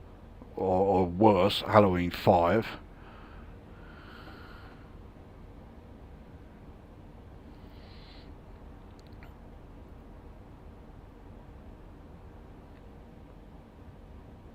Right, let's get ourselves back up to 70.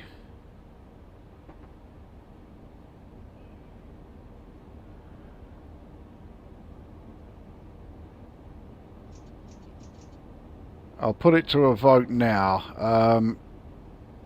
Let us know in the chat there. Should we stop at Berwick or not?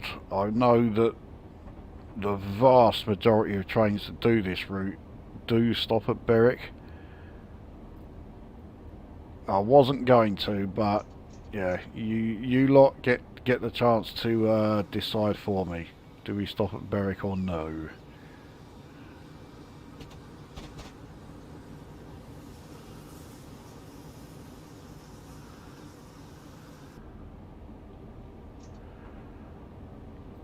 Right, so into 105 at last. Start getting some three-figure speeds down.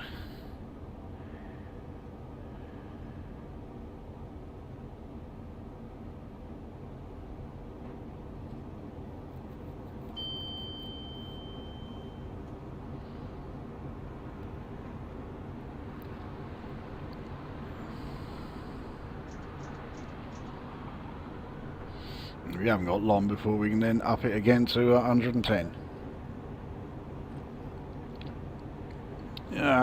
Pendolinos, do they use this line often? I thought they were pretty much exclusively West Coast main line.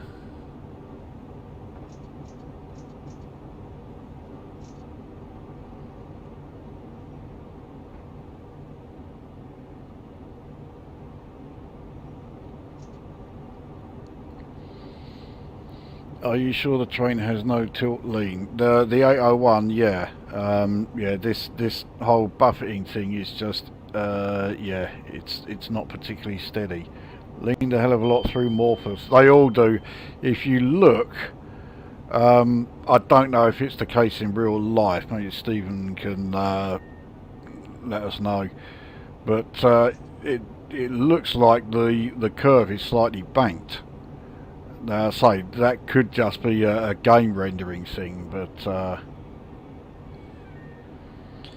yeah, the 801s are not tilting trains.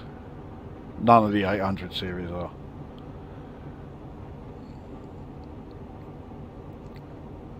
Season of the Witch, Halloween 3 is really sinister, isn't it? Melting all those children's head with them masks. I think it's a great one.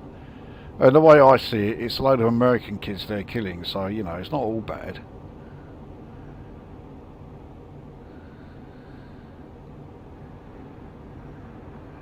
It was easily the second best Halloween film, losing only to the original.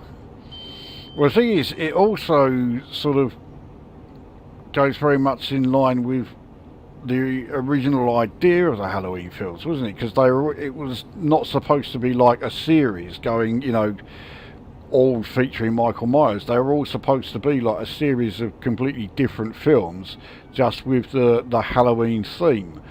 And then for whatever reason, it was just, oh no, we'll make it all about Michael Myers.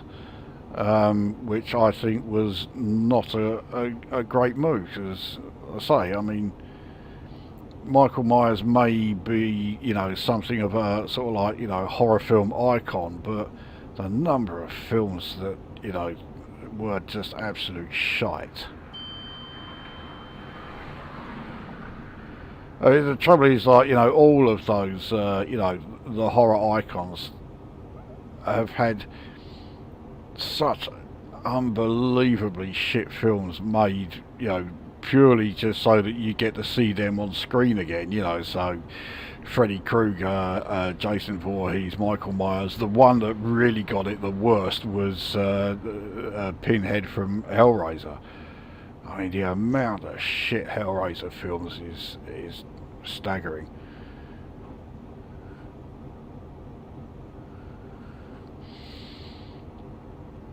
I think the track is slightly banked. I mean, it's yeah, going back to Morphosy, it certainly looks like it. I mean, obviously, you know, they're not gonna, you know, have it banked like a fucking, you know, like the Indy 500 circuit or something. But I can see why they would do it, especially when you consider, you know, what was it, 4 crashes that there have been there. So as well as slowing or setting, you know, the speed limit, they probably felt they had to do something. Now that song is stuck in my head. 8 more days to Halloween, Halloween. Yeah, oh God.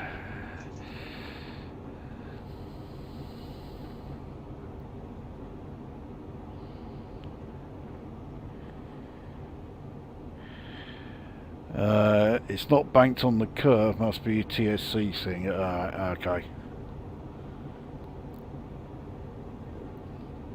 There are several curves in this game that do have a sort of like banked look to them.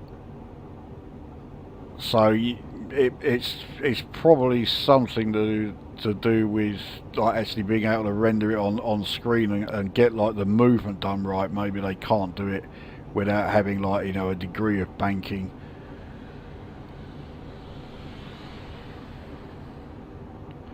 I mean, things like that, I'll, you know, I can forgive them for that, you know. I'm not a total heartless cunt. Not far off it, but yeah, I'm not completely.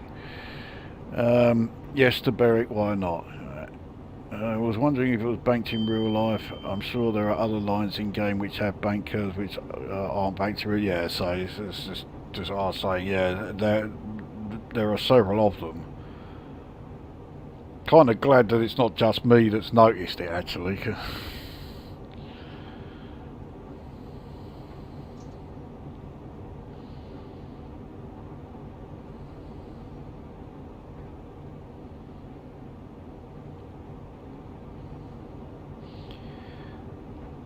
So Acklington, yeah, it really is a blink and you miss it station, that one.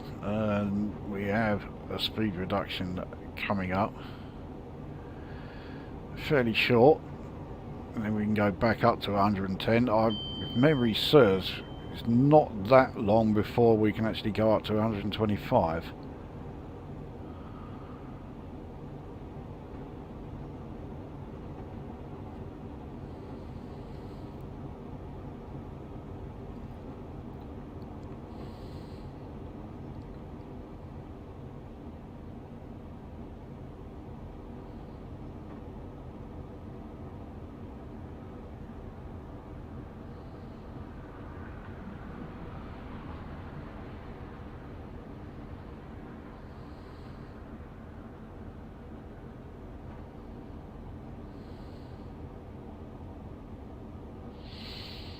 Yeah, okay, I can certainly see why the speed reduction here.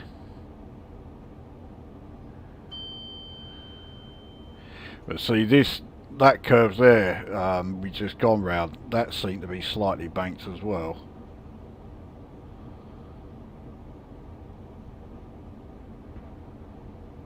Right, what train we got coming up here as we can go back up to 110? That is an 87. does like putting 87s on this route. I'm sure they weren't used here. They weren't needed. I mean, yeah, okay, right, 86s, yeah, okay, I can see that, but surely it didn't need 87s here.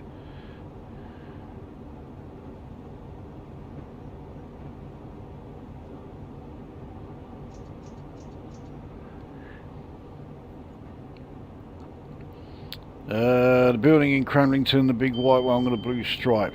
Doesn't look like that in real life, but the company in that building is a medical logistics company. East Coast Main Line runs alongside the Cramlington Industrial Estate. Yeah, I don't know jack shit about this area really, so it's probably a good job we've got. I think we've got like a couple of people who seem to know the northeast pretty fucking well, so.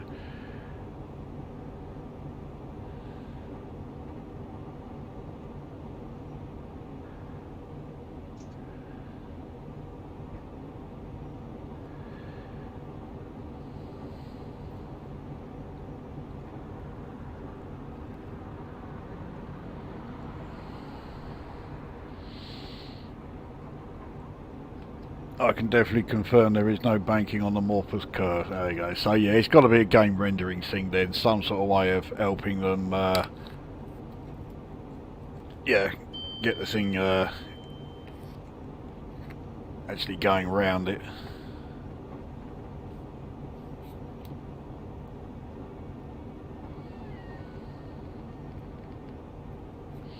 Right. I was not paying attention, and we are now, yeah, we've got a 95 coming up, but we're still able to do it anyway. I mean, 95% or so braking, yeah, I'm not surprised we were able to stop. I don't think passenger comfort is really sort of like been fantastic, certainly not in that section. But then that is something that the 800 series are rather infamous for. The passenger comfort is supposedly diabolical.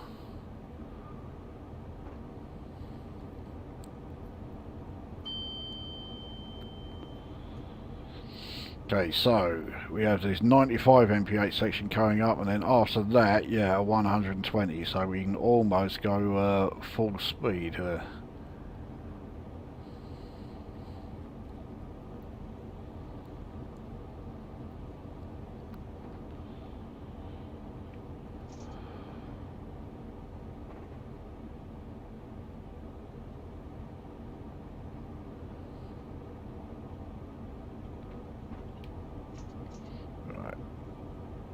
Just keep it in knots 3 for now, because we can't speed up a hell of a lot.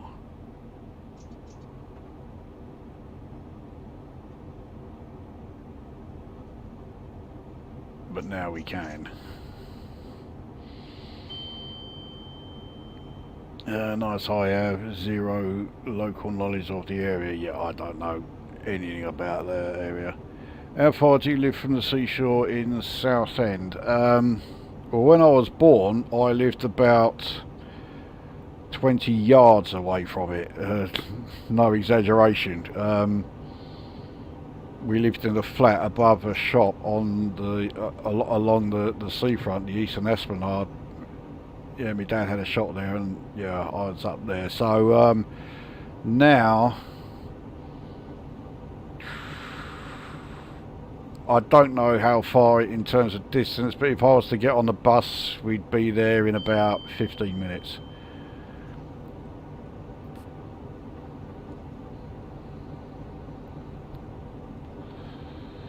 Well, I mean, Jim's been round here, so I mean, he might be able to give you a sort of guesstimate as in terms of distance, but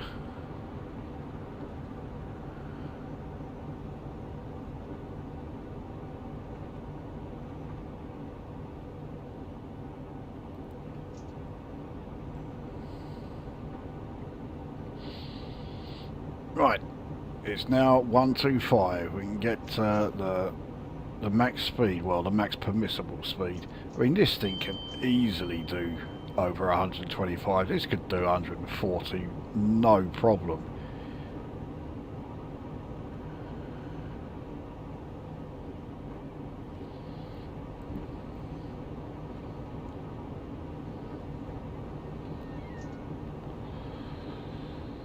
I live in South East Northumberland, so anything north of Newcastle up to Berwick, I'm your man. There you go. And let's face it, we've had quite a few videos of routes up and around that way, and I suspect there will be a few more to come, especially, I say, if that freeware route works out okay.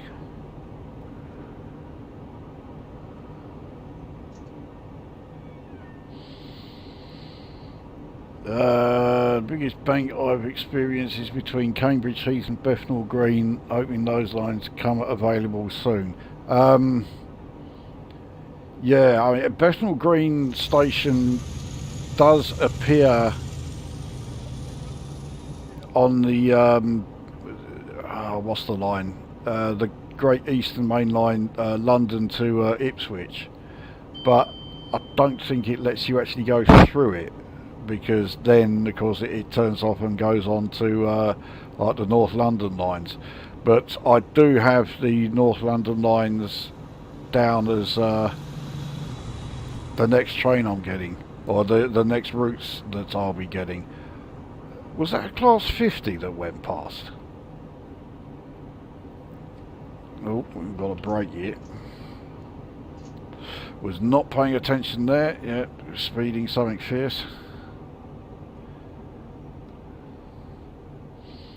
Yeah, I would have lost a good sort of like 200 or 300 points there if this was a career scenario.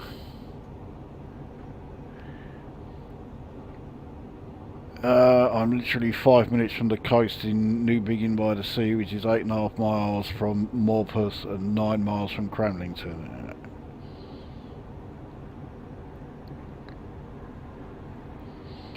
Southend seafront is really nice. I mean, bearing in mind I've lived here for, well, over 40 years anyway. Yeah, there are much better seaside towns than Southend. The best one I've been to is Poole in Dorset. That's fantastic. I really do like it there. And Bournemouth is quite nice as well, of course it's right slap bang next to it. But yeah, Poole is way better than Southend.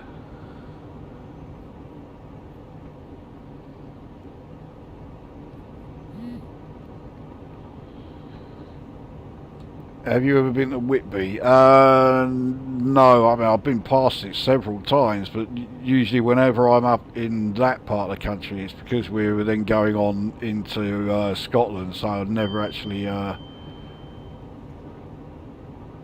never actually went to Whitby itself. I've been to Scarborough. I mean, I know it's nothing like Whitby, but it is, you know, Yorkshire coast. Yeah, I didn't rate Scarborough one bit. Right, so we have another speed reduction down to, well, we'll treat it as 105 because it comes along so soon after that 110.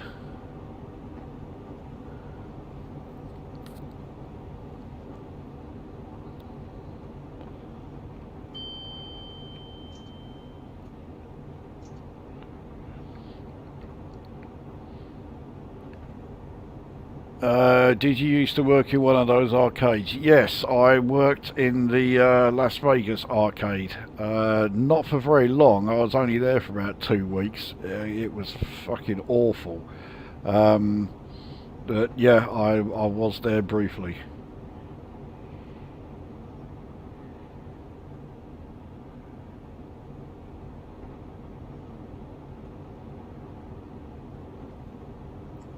Alright, so up to 110, and pretty soon it'll be up to 125, so we can full throttle for that one.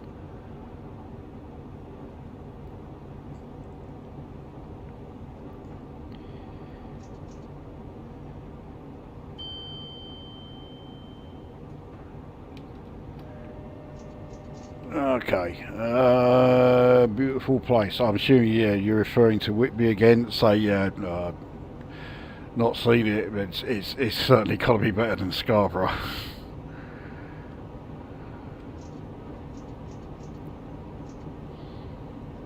Our local arcade still has a working NARC coin op. One of the, yeah.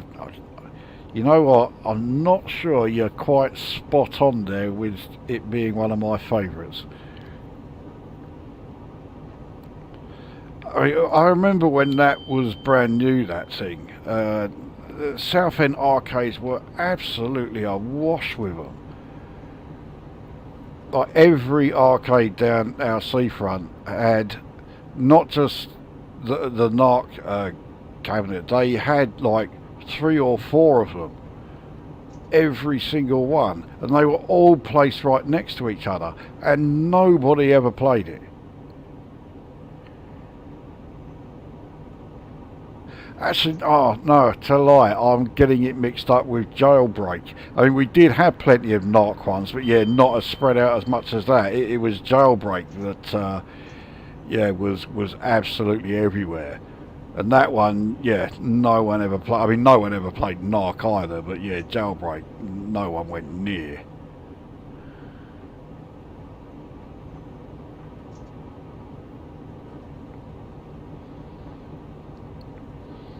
If you could own any arcade cabinet, which would it be? Well, it'd be rather, yeah, it would take up quite a hefty size, but yeah, I did quite like the Galaxy Force deluxe cabinet. I mean, yeah, I've no idea where I would put the fucking thing.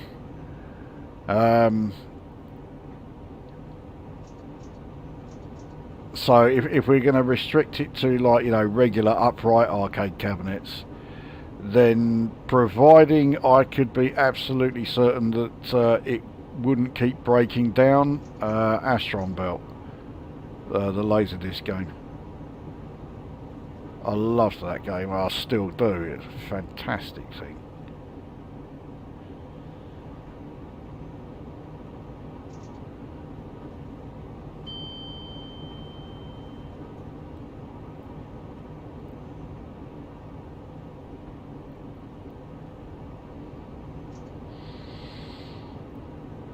I absolutely hated the size of the bullets. You fire, it looked more like missiles. Yeah, I mean, let's face it, NARC had a lot of things that were shit about it.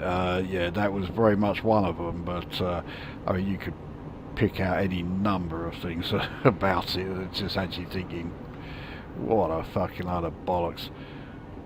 And when it came to the Commodore 64 conversion, you could absolutely add the music to it as well. I don't know who it was that did the music to the 64 version of NARC, but you know, you've got to ask him, are you aware that the melody is supposed to be played in time with the drum beat?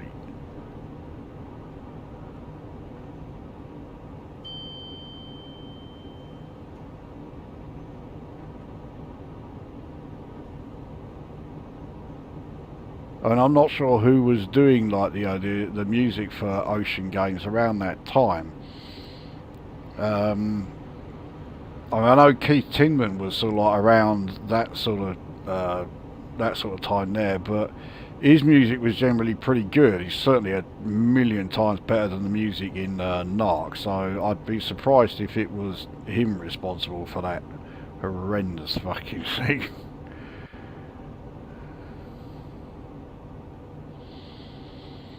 What was awful about working in Las Vegas? They were all Bubble Bobble and Rainbow Island cabinets. When I was there, to be honest, I couldn't for the life of me tell you what games they actually had when I was there.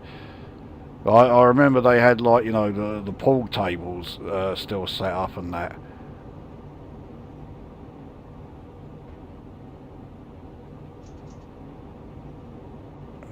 Get us back up to 115. I overdid the braking yet again, and in half a mile we are back up to yeah, max speed.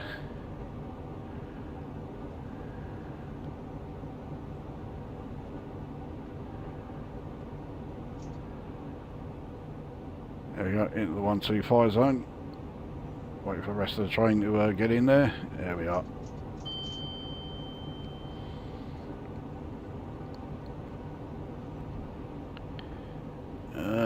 I remember an arcade game that was like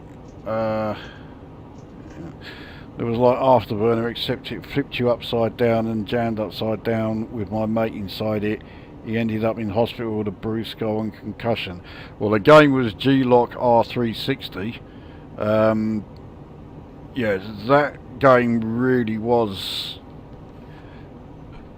It was the epitome of Sega like arcade games being all about the deluxe cabinet experience. The game itself was absolute toilet. The thing is, it also came along at a time where a lot of arcades were well aware of this, and they'd already been stung quite a bit with, like, you know, Afterburner, which probably cost them a fortune, and they all lost money on it because the game was so shit. So there were very few arcades, especially down here, that were still buying in, like, you know, the Sega deluxe cabinets, because they were, you know, too expensive. The games were too shit. They knew that they weren't going to make money on them. So I mean, there were several arcades here that had G-Lock R360, but only the, like, you know, standard, you know, stand-up cabinet. They didn't. None of them went anywhere near the deluxe one. Apparently it was Martin Walker who did the 64's music for Narcs. You're joking!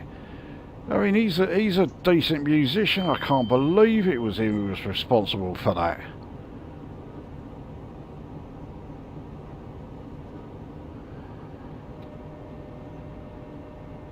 Yeah, that's blown me away. Paul Tong did the C64 music. Ah, well, I'm not familiar with him. Yet another site says it was Paul Tong. Okay, it sounds like, yeah, it's more likely to be, yeah, this Paul Tong guy. So I'm not familiar with him at all. But God, it's totally forgettable. One of the big mysteries when it comes to, like, music in the 64 games from Ocean, right? Knight Rider. We all know the game is absolute horseshit. No one seems to know who it was that did the music for Knight Rider. Oh, I'm speeding something fierce here.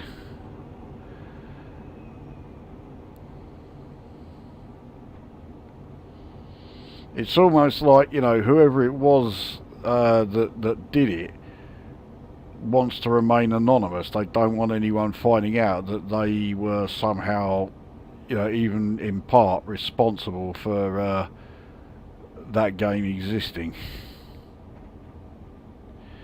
So we're approaching Berwick. I did only get one response to my poll of who wants us to stop in Berwick, but the response was yes, so yeah, we are going to stop here. It's a shame about all the speed limits, because I'd like to have seen how quickly we can go from 0 to 125, but I don't really want to be speeding, even though I have done plenty of it on, yeah, this entire run.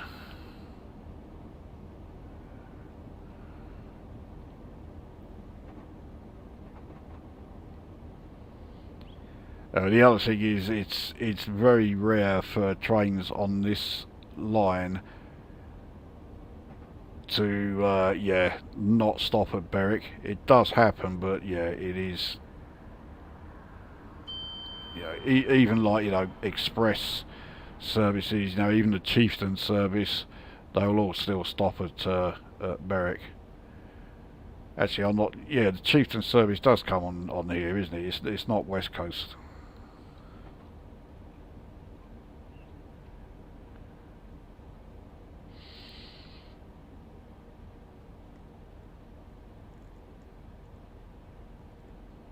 So here we are on the old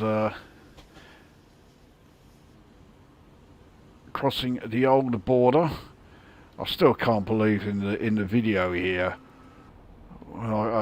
Yeah, monumental brain fart moment when I couldn't remember the name of the river that Berwick upon Tweed was right next to.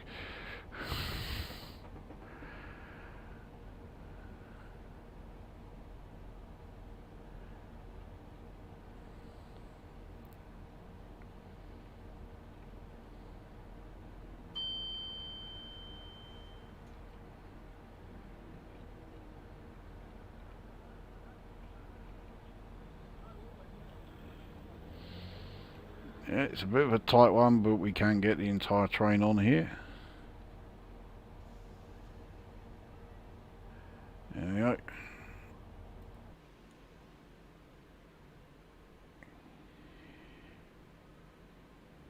For a minute I thought it had opened the wrong doors. Okay, it looks like it hasn't opened any of them.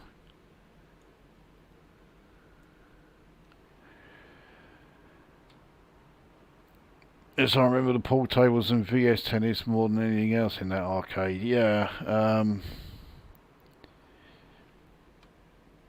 yeah, I can't remember what year it was that I actually worked there. It was very early 90s. I know that, but yeah, I can't remember exactly when it was.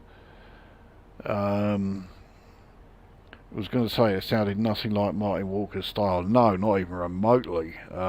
Say Martin Walker's done some great music on the 64, and none of it sounds even vaguely like the Narc music, which is, yeah, very much a good thing. Have you seen the Prisoner TV series of Patrick McGowan? If so, are you a fan? Yes, I have seen it. Am I a fan? Not even remotely. I can't stand it. You know, I'm all for stuff that's, you know, a bit weird and a bit surreal, but that took it to ridiculous levels. Yeah, I did not get on with that at all.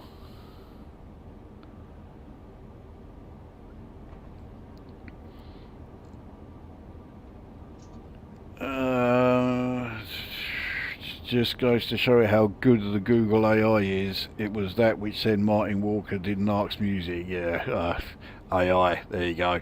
That explains it. That explains the whole thing.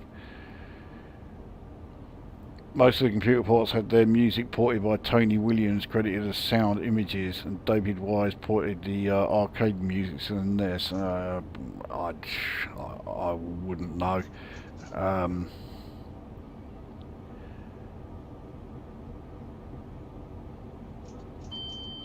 I say, Narc sort of came along at a time where I really was sort of like losing interest in sort of like arcade games, largely because so many of them were at best totally forgettable. You know, I mean, Narc had nothing in it that made me think, yeah, I wouldn't mind playing that. It didn't even have anything that made me sort of even vaguely interested in giving it a second look. So, you know, all around that time you had all these games that just, you know, they were just so boring and so generic and so bland. You know, you had like, yeah, Narc, and you had what was the thing called? Midnight Resistance. I was not a fan of that. And then, like, obviously, you know, infamous shite like Karnov and Strider and all this, you know, and none of them sort of interested me in the slightest. And of course, the thing with like arcade game conversion was that because all I had to do was, you know, get on a bus and go down the arcades, I could play the original. So arcade conversions had to be really good for me to be like interested in them even vaguely, and you know, so few of them were.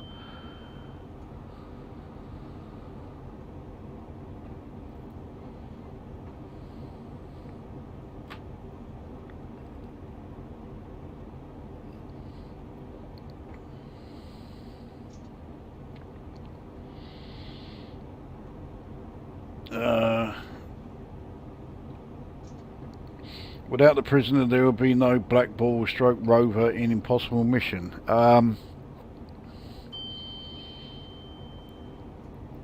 Well, I mean, let's be fair. Of all the things that are great about Impossible Mission, that the Black Ball thing, probably not like number one on many people's list. You know.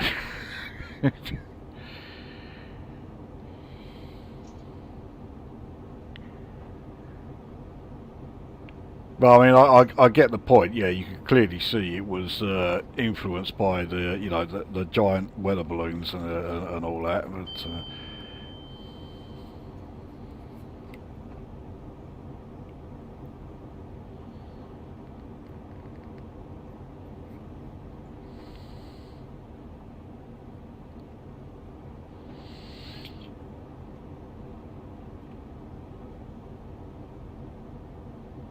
I mean, that 80 mph thing, it's over a mile away. I don't need to start breaking this soon. Ninja Warriors, yeah, that was it. I was trying to remember the name of it. Yeah, Ninja Warriors is probably the prime example. I mean, there is absolutely nothing in that game whatsoever that comes even close to being original or interesting in any way. Who the fuck was it that, put that game together and said, yeah, this is going to make a fucking fortune?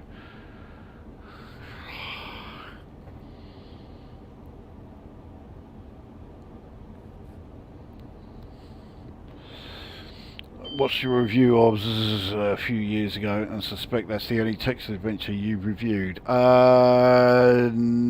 I also did Valhalla. Valhalla I liked. Yeah, the problem with is that, because it's like, set in a dream sort of like environment, none of the puzzles are logical, so you've got to think in exactly the same way as the guy who wrote the game, otherwise you're getting nowhere. And yeah, so none of the puzzles really made a lot of sense, so it wasn't a great idea.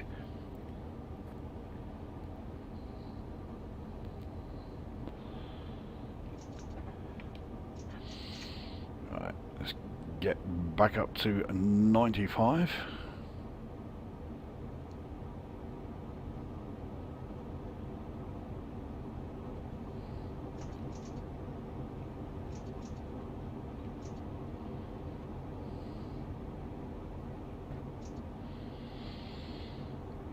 I'll always remember the disappointment of playing an arcade game and coming home to play the port, and they were nothing like the original. The only thing that was the art on the box. Yeah, I mean, it happened so many times, and I can't remember what game it was, but I do remember there was one in particular.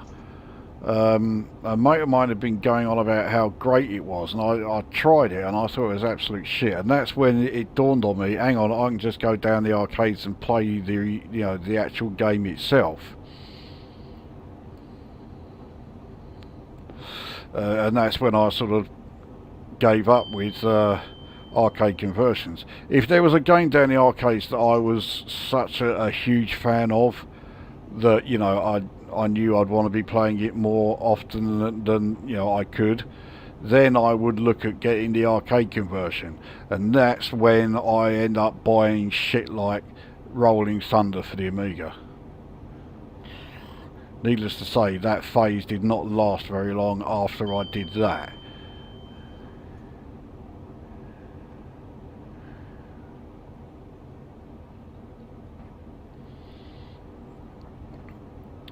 Green Beret was a good port on the C64. I'm not a Green Beret fan. The thing is, I can't stand the arcade original. So I mean, it could be that the conversion was like really well done, but yeah, I couldn't stand the arcade original in the first place. So I was never going to be interested in the conversion of it. I thought Green Beret was horrendous. Yeah, the only thing that I recall everyone going on about when it came to Green Beret was the loading music. I even borrowed a game off a mate of mine just so I could hear the loading music, and it was, I think, by a distance, the worst piece of music Martin Galway ever did. I would really go that far. I thought it was that bad. Whoa, oh, that was close. And it was a pretty solid port. The thing is, yeah, I mean, doing a great conversion of a coin-op game that, you know, I can't say in the first place. So yeah, my opinion of it is always going to be, yeah, pretty negative. I can't remember now if I actually reviewed the 64 version of Green Beret or not. I probably did, but yeah, I don't remember it. Always seemed to be the cutesy platformer conversions that were pretty decent on the 64, or on the Rainbow Island and Pain were pretty good conversions. Well, I think the reason for that is that the games were so simple, and even converting the, you know, the graphics over, because they were that, you know, that fucking unbearable, you know, cutesy cartoony style, they were quite easy to port to computers. So I think that's one of the reasons why the conversions of those were generally like pretty good quality as far as the conversion goes. I mean, obviously the game was still absolutely contemptible.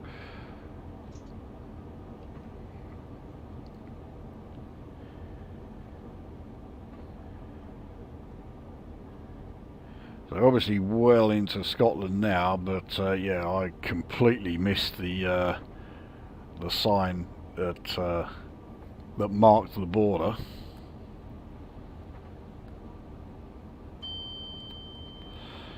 I mean, Jesus Christ, that was about 15 odd miles back, I think.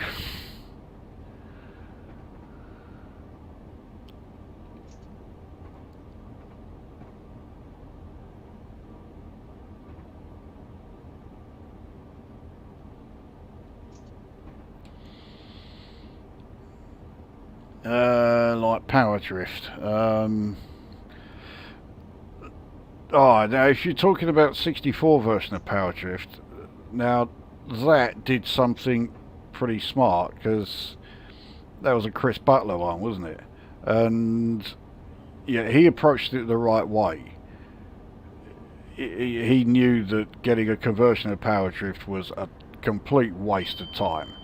So he didn't even really try to. Instead of doing an actual conversion, he did like an interpretation of it, and you know, and put it together as if it was a game that was, you know, being designed specifically for the 64 right from the get-go, rather than trying to cram all of the you know, Sega Wireboard visuals into it, and it worked. And I think I just realised I'm on 125 mph line, but I didn't see anything marking it. And now we've got, yeah, all these speed limits coming up, so much for that. But yeah, he also did a similar thing with, I mean, Space Harrier, yeah, everyone knows he did that one. And also Thunderblade. Thunderblade was one of Sega's most forgettable games until Power Drift came along.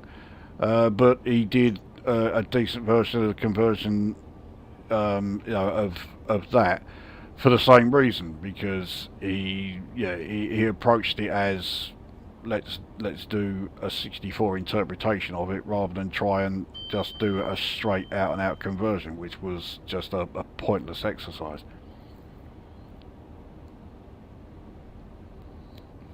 I'm pretty sure Chris Butler was also a Southend lad. Pretty sure he was Southend.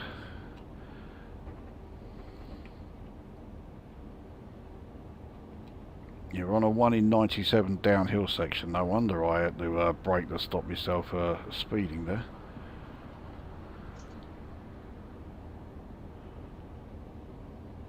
We'll only go up to notch 1 here, because yeah, it's now 1 in 92 downhill. We are less than 40 miles from Edinburgh Waverley.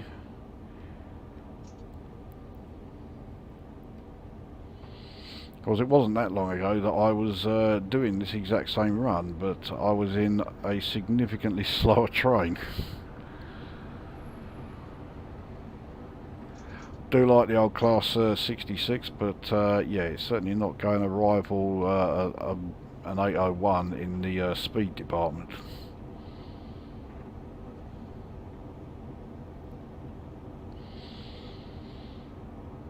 I bought Rolling Thunder on the Amiga 2. Didn't know about Tiertex then. Yeah, exactly the same. If I knew anything about Tiertex back then yeah, I wouldn't have gone anywhere near it. Although I never bought it and I never even got a copy of it, I did see Tiertex conversion of Strider, which is a game that I would have never got anyway because I couldn't stand that one. And it was exactly the same, like painfully slow, dreadful scrolling that, you know, I mean, the VIC-20 was capable of doing scrolling better than, you know, the scrolling in Rolling Thunder and Strider on the Amiga. So, yeah, it's pretty obvious that whoever it was at Tiertex that did Rolling Thunder also did the Strider conversion. And really shouldn't have been anywhere near either of them.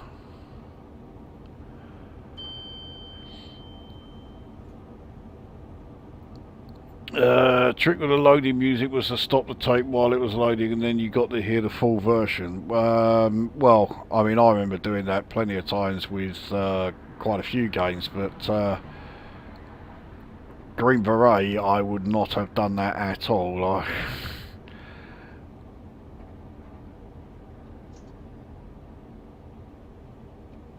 You know, once the loading music stopped, I was actually quite happy.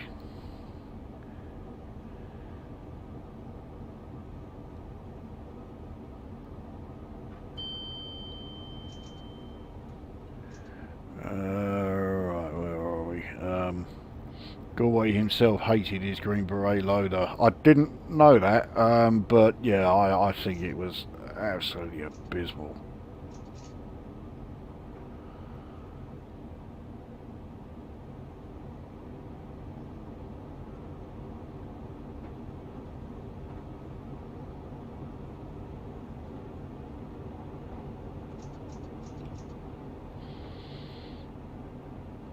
No, Amiga, I bloody bought Power Drift on the Amiga. Oh, Jesus. Power Drift on the Amiga. See, yeah, Amiga Power Drift, as we pass another Pendolino. Yeah, that really made that mistake of trying to be an out-and-out conversion of the coin-op original, and it was just an absolutely unplayable mess. I don't know actually what's worse, the Amiga conversion of Power Drift or the Amiga conversion of Galaxy Force. As painful as it is for me to admit it, I did have the Amiga Galaxy Force, although I did get it for a £5, so it could have been a lot worse. Quite like Renato Hans' version of Green Beret from his Renvy Martin Galway series on YouTube. I've not heard it, but then yeah, as soon as I see, you know, a title that has, like, you know, Green Beret loader in it, then even if it's someone as good as Ren, he's a fantastic 64, you know, SID composer. But yeah, if it's a version of Green Beret loader, then yeah, I can live quite happily without hearing that.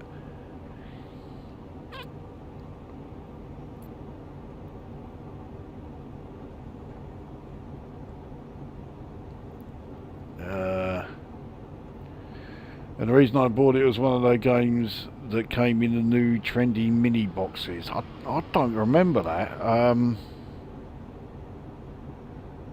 I'm sure I've seen them. I'm sure I've probably got plenty of them.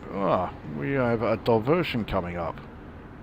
I don't remember having this before around here.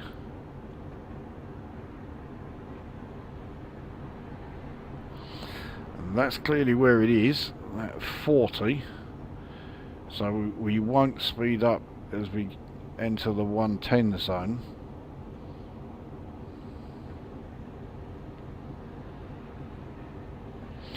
Oh, hang on. Yeah, I do remember this. This happened in the video when I was in the 66, didn't it? Yeah, it sends me sort of like all around the houses at Dunbar, and then you come back onto the main line.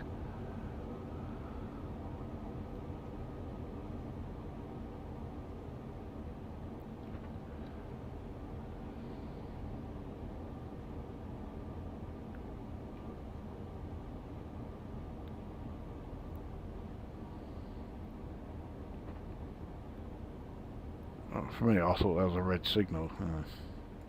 We're alright.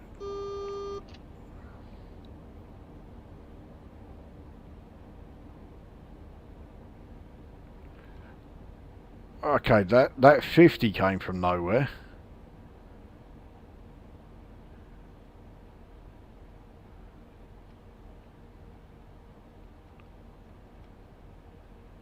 And the frames per second have taken a bit of a pasting as well.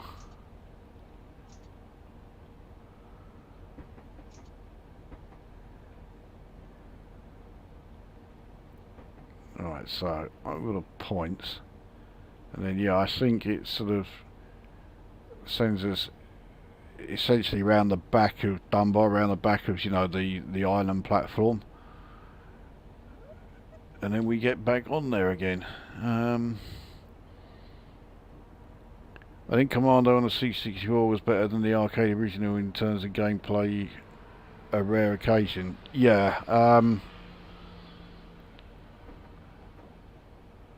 yeah, I couldn't stand the coin-op original of Commando. It was one of those games that loads of people played, and every time I watched them, I was just thinking, why are you playing this? You know, I'm not seeing anything that makes me think this is good. And clearly I was completely wrong about this station.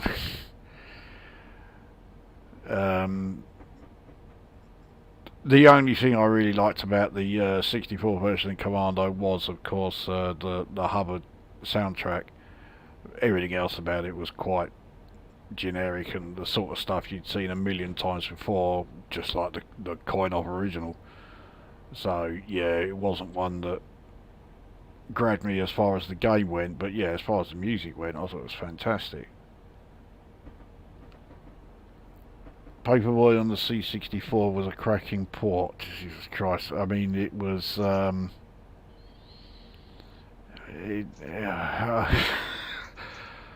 It's one of those conversions where it is really difficult to actually think up a way of accurately summing it up, because there are no words in the in the English language that are in any way enough to accurately describe just what a fucking shit pile it was.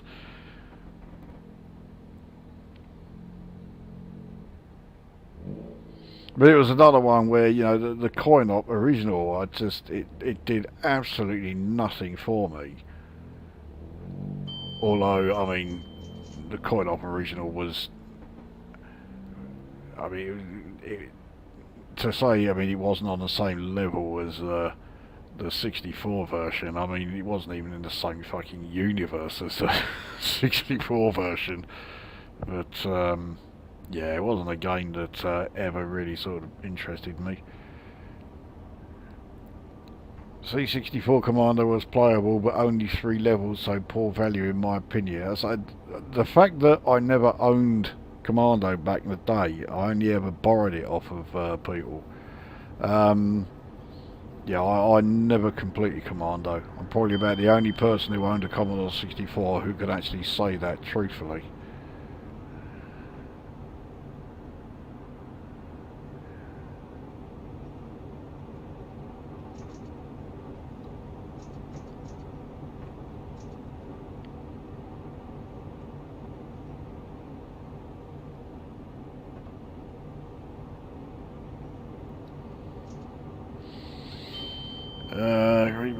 Completed it on the first go, couldn't believe there was only 3 levels. And I never completed it. What, there was a 3rd level too? I mean, there is that the freeware release version of it now, where they have put in the extra levels. They also did the same thing with Ghosts and Goblins, didn't they? I've got it, but yeah, I think I've looked at it once.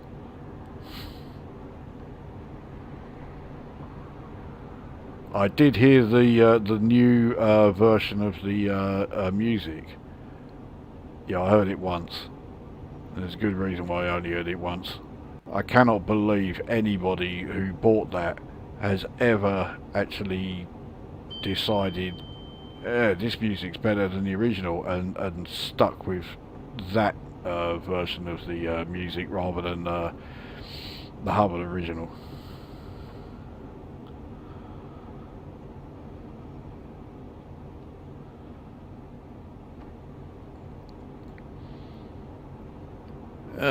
Any coin-ops you would have liked to have seen converted that weren't? Well, I mean, we're going back to Astron Belt, but I mean, can you imagine? God dear, can you imagine a conversion of Astron Belt for home computers of the day? Yeah.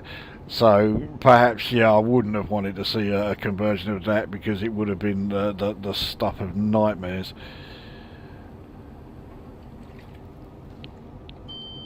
I'm trying to think other arcade games that I played back then that didn't get conversions.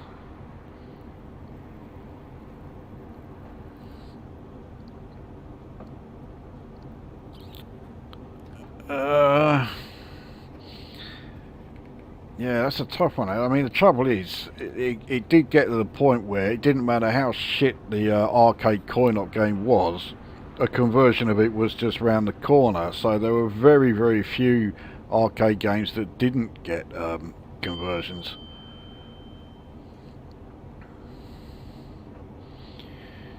Did you ever have Lords of Chaos? I thought that game is one game I think deserves a remake, but as far as I know, has never got one.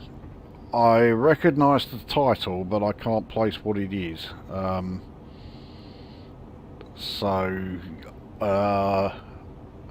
might have done, but I don't remember it.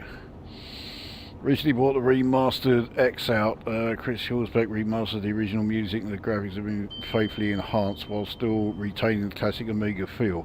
I loved the original. I had it on the Amiga. Yeah, I thought that was a great shoot 'em up. I loved the weapons and power-up system on it. Totally unique. Yeah, I was quite a fan. And even though I didn't have the 64 version back in the day, I have since played it, and I think they did a fucking great job on that.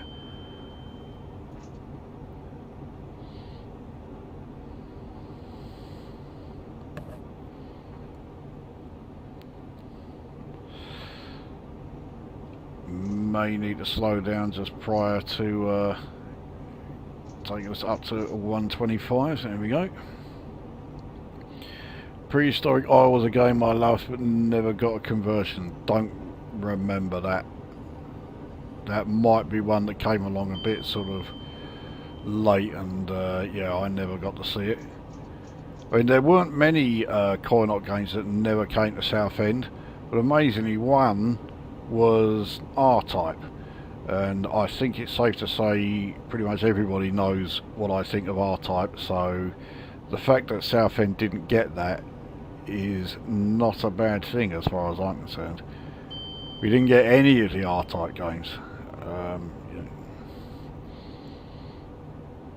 Awesome dinosaur game. Yeah, it's not one I recognise. It was a fantasy game developed by Julian Gollop. I think it was released just after Laser Squad. Yeah, I think you're heading, yeah, closer towards, you know, the era where my interest in gaming was starting to wane a bit.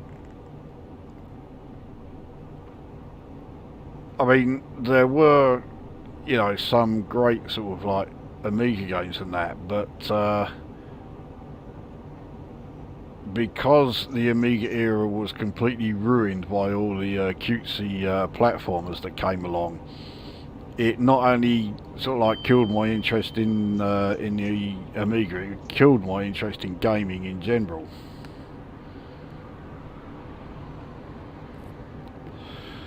Oh, we've got to get this down to 105, and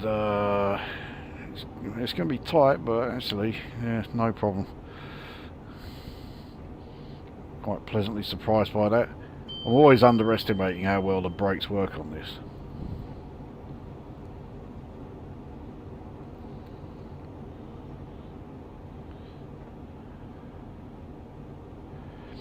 So Edinburgh Waverley is now just 16 miles away.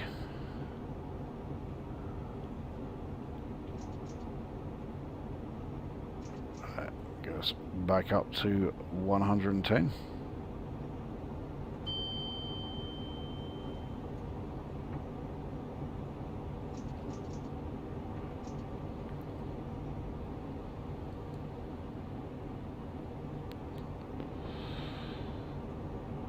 I'm not afraid to admit, when I first fired the game up and the title music started, I got a little choked up. It's been over 30 years since I last heard it, but it was instantly recognisable.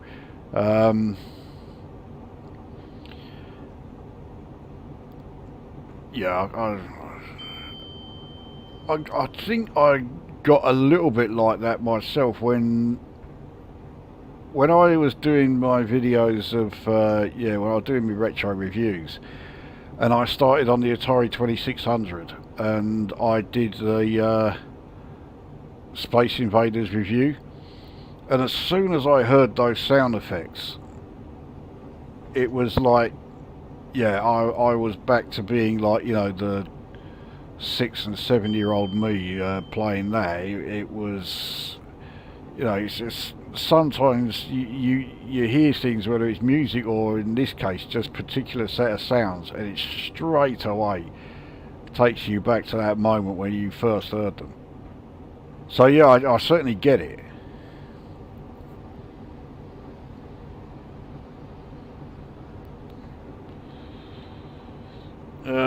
When you was reading the "Did you ever have Laws of Chaos" comment, you went straight into a bus. Well, that yeah, does happen quite a bit actually on the level crossings. Yeah, they're not particularly well done. On well, I was going to say several of them. In fact, it's quite a few of them. The traffic just keeps on going, even though you're approaching it, and you know, sometimes you're doing 125 and go straight through them. I saw that collateral damage. Okay, so we'll chalk that one up onto the the errors at the end of this. We'll add one busload of victims as well.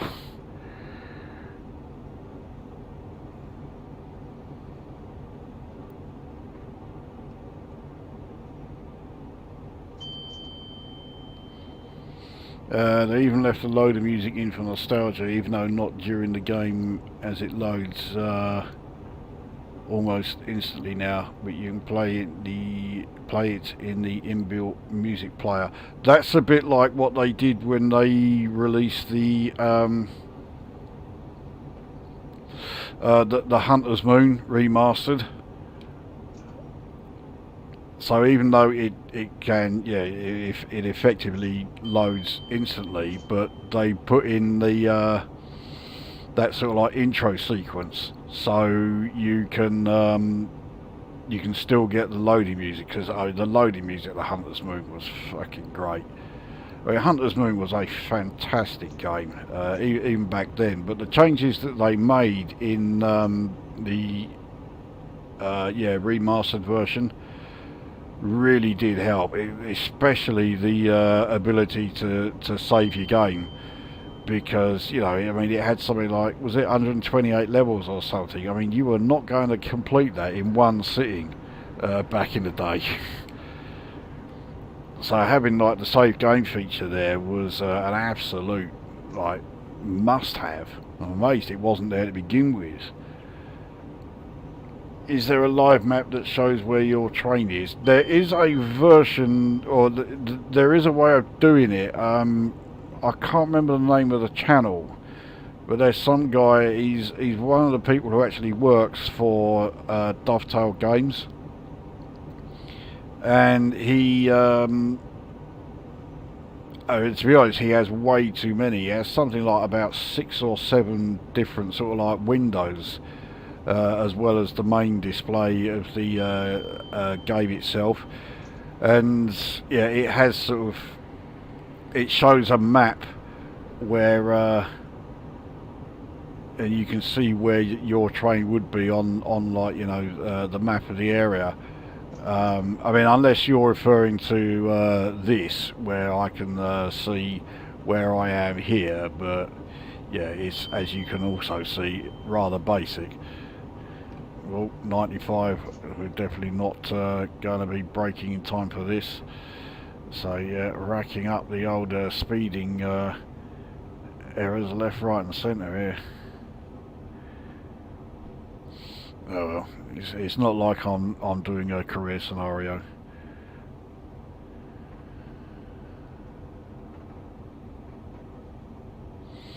Anyway, Edinburgh is now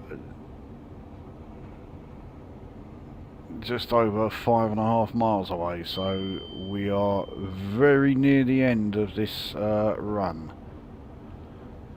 And it would seem, well, we may be slightly, in fact it's not slightly, we're going to have done this in about, well, just over 4 hours. I timed it so that on the assumption it's going to take us about 4.5, but yeah, we've managed to bring it down a bit.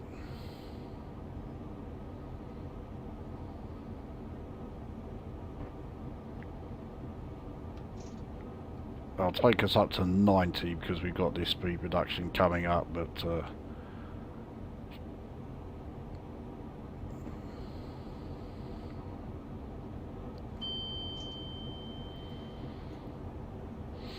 talking to remasters, Iridium is returning, called Hyper Sentinel Fusion. This time though, once you land on the dreadnoughts, rather than blast the core, once you landed on the dreadnoughts, rather than that blast the core minigame from Iridium 2, which I really wasn't keen on, you get into a tank that you drop from your ship and enter the dreadnought to loot and destroy it from within. So my immediate reaction to that is, what was wrong with the original one? Yeah, you've survived all of the waves, you've been able to land. Just say that's it, right? You've done the thing. Now you can, you know, get your bonus and off you go. I don't get the need to add, you know, an additional mini game, which no doubt if you fail to do, you lose a life and you've got to start the level again. So yeah, I'm not thrilled by that. Right, I could speed up for this 85, but I mean we've got a 70 MP8 section coming pretty soon afterwards, so I'm actually going to slow down for that. Now I seem to recall there is some sections around here where they're not, you know, there's speed reductions but they don't appear in the HUD, so I'm going to need to keep a lookout for those. Because yeah, see here it's saying that as you are approaching the actual platforms at Waverley, you could be doing 60. Well, that's way too fast.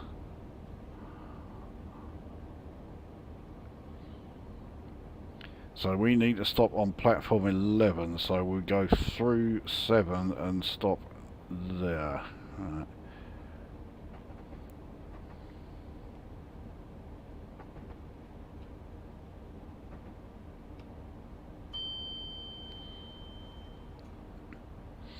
What do you actually get for the base game? Because you seem to have to buy loads of routes for it. It seems to be policy by the games these days, much like gaming in general today.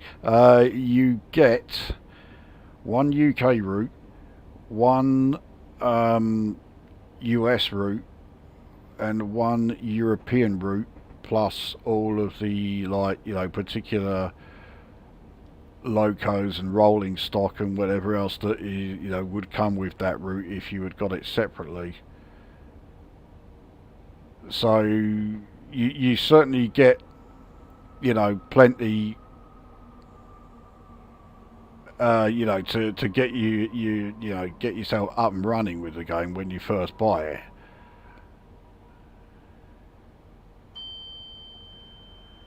Now, say if you were to buy the game now, the UK route you'd get is the North Wales coast, which is a great route, so it makes it well worth having. But if you wait, probably just about a week and a half, maybe 2 weeks, that will change, and it will become one of the Kentish Chatham mainline routes, but I don't know which one. I was so busy looking at the yellow signal there that I didn't even notice the speed reduction, even though I knew it was coming. Alright, what train we got here? 47. Trusty old 47s. One of them had to show up at some point.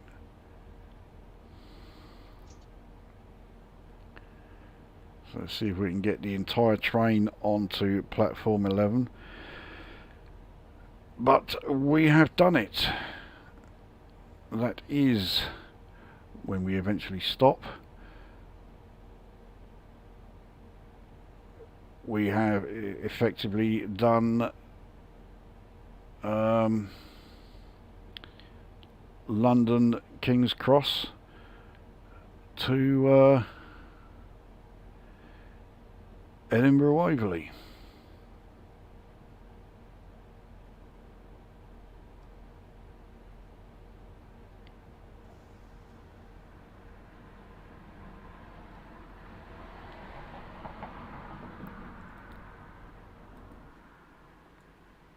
She is.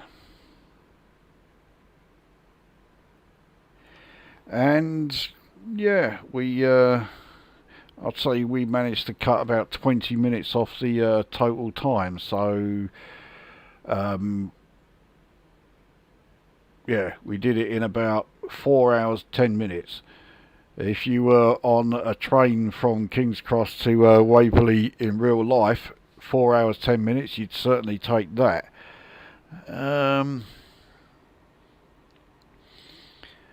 You know what remakes are like in the modern world, it's always how can we add more. Yeah, it always is, isn't it? When I bought it, I got 5 routes, one UK, one German, one US, one French, and the Mittenwaldbahn in Austria. We certainly got a lot more than I did when I got my one then.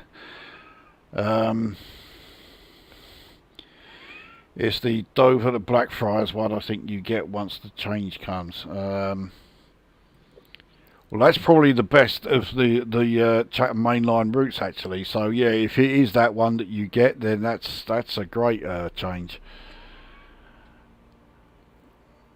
So straight to the Unison Gun pub. Yeah, I couldn't remember the name of the pub that's right there, practically on top of Waverley. Excellent focus apart from the unfortunate level crossing incident. Yeah, we'll pretend that the level crossing thing. Pretend that didn't happen. We did all right. Okay, operational error, speeding 8 times. Oh, and killing an entire busload of passengers. But yeah, apart from that, we did pretty well.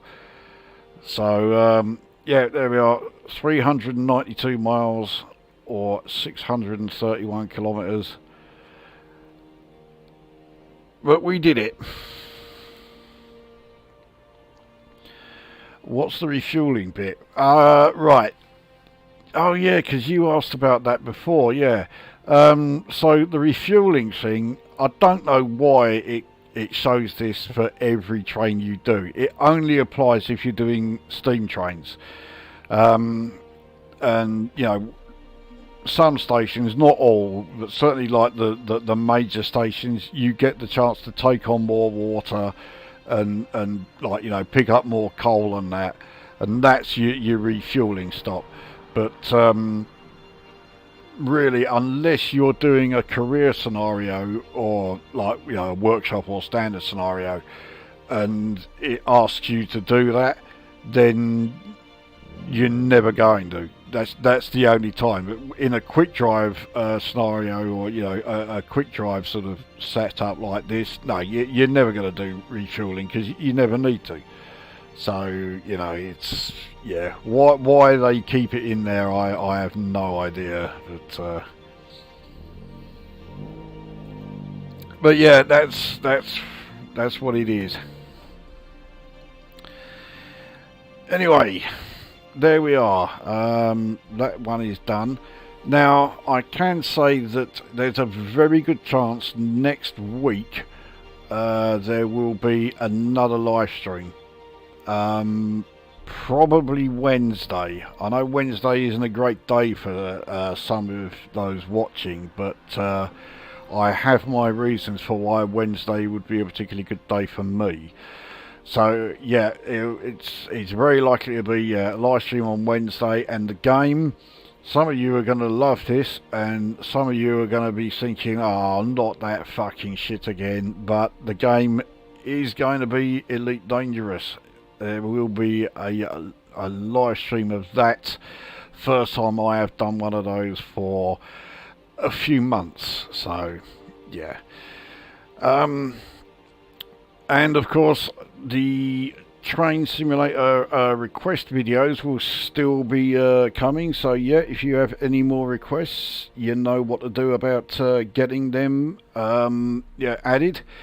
I've got one that I will be doing over the weekend, which will be the first appearance of the newly acquired Class 45. So yeah, I am still very much very much the train driver as far as my gaming videos are concerned. But that will absolutely do for now. So there you go. That's this stream done. Now go away.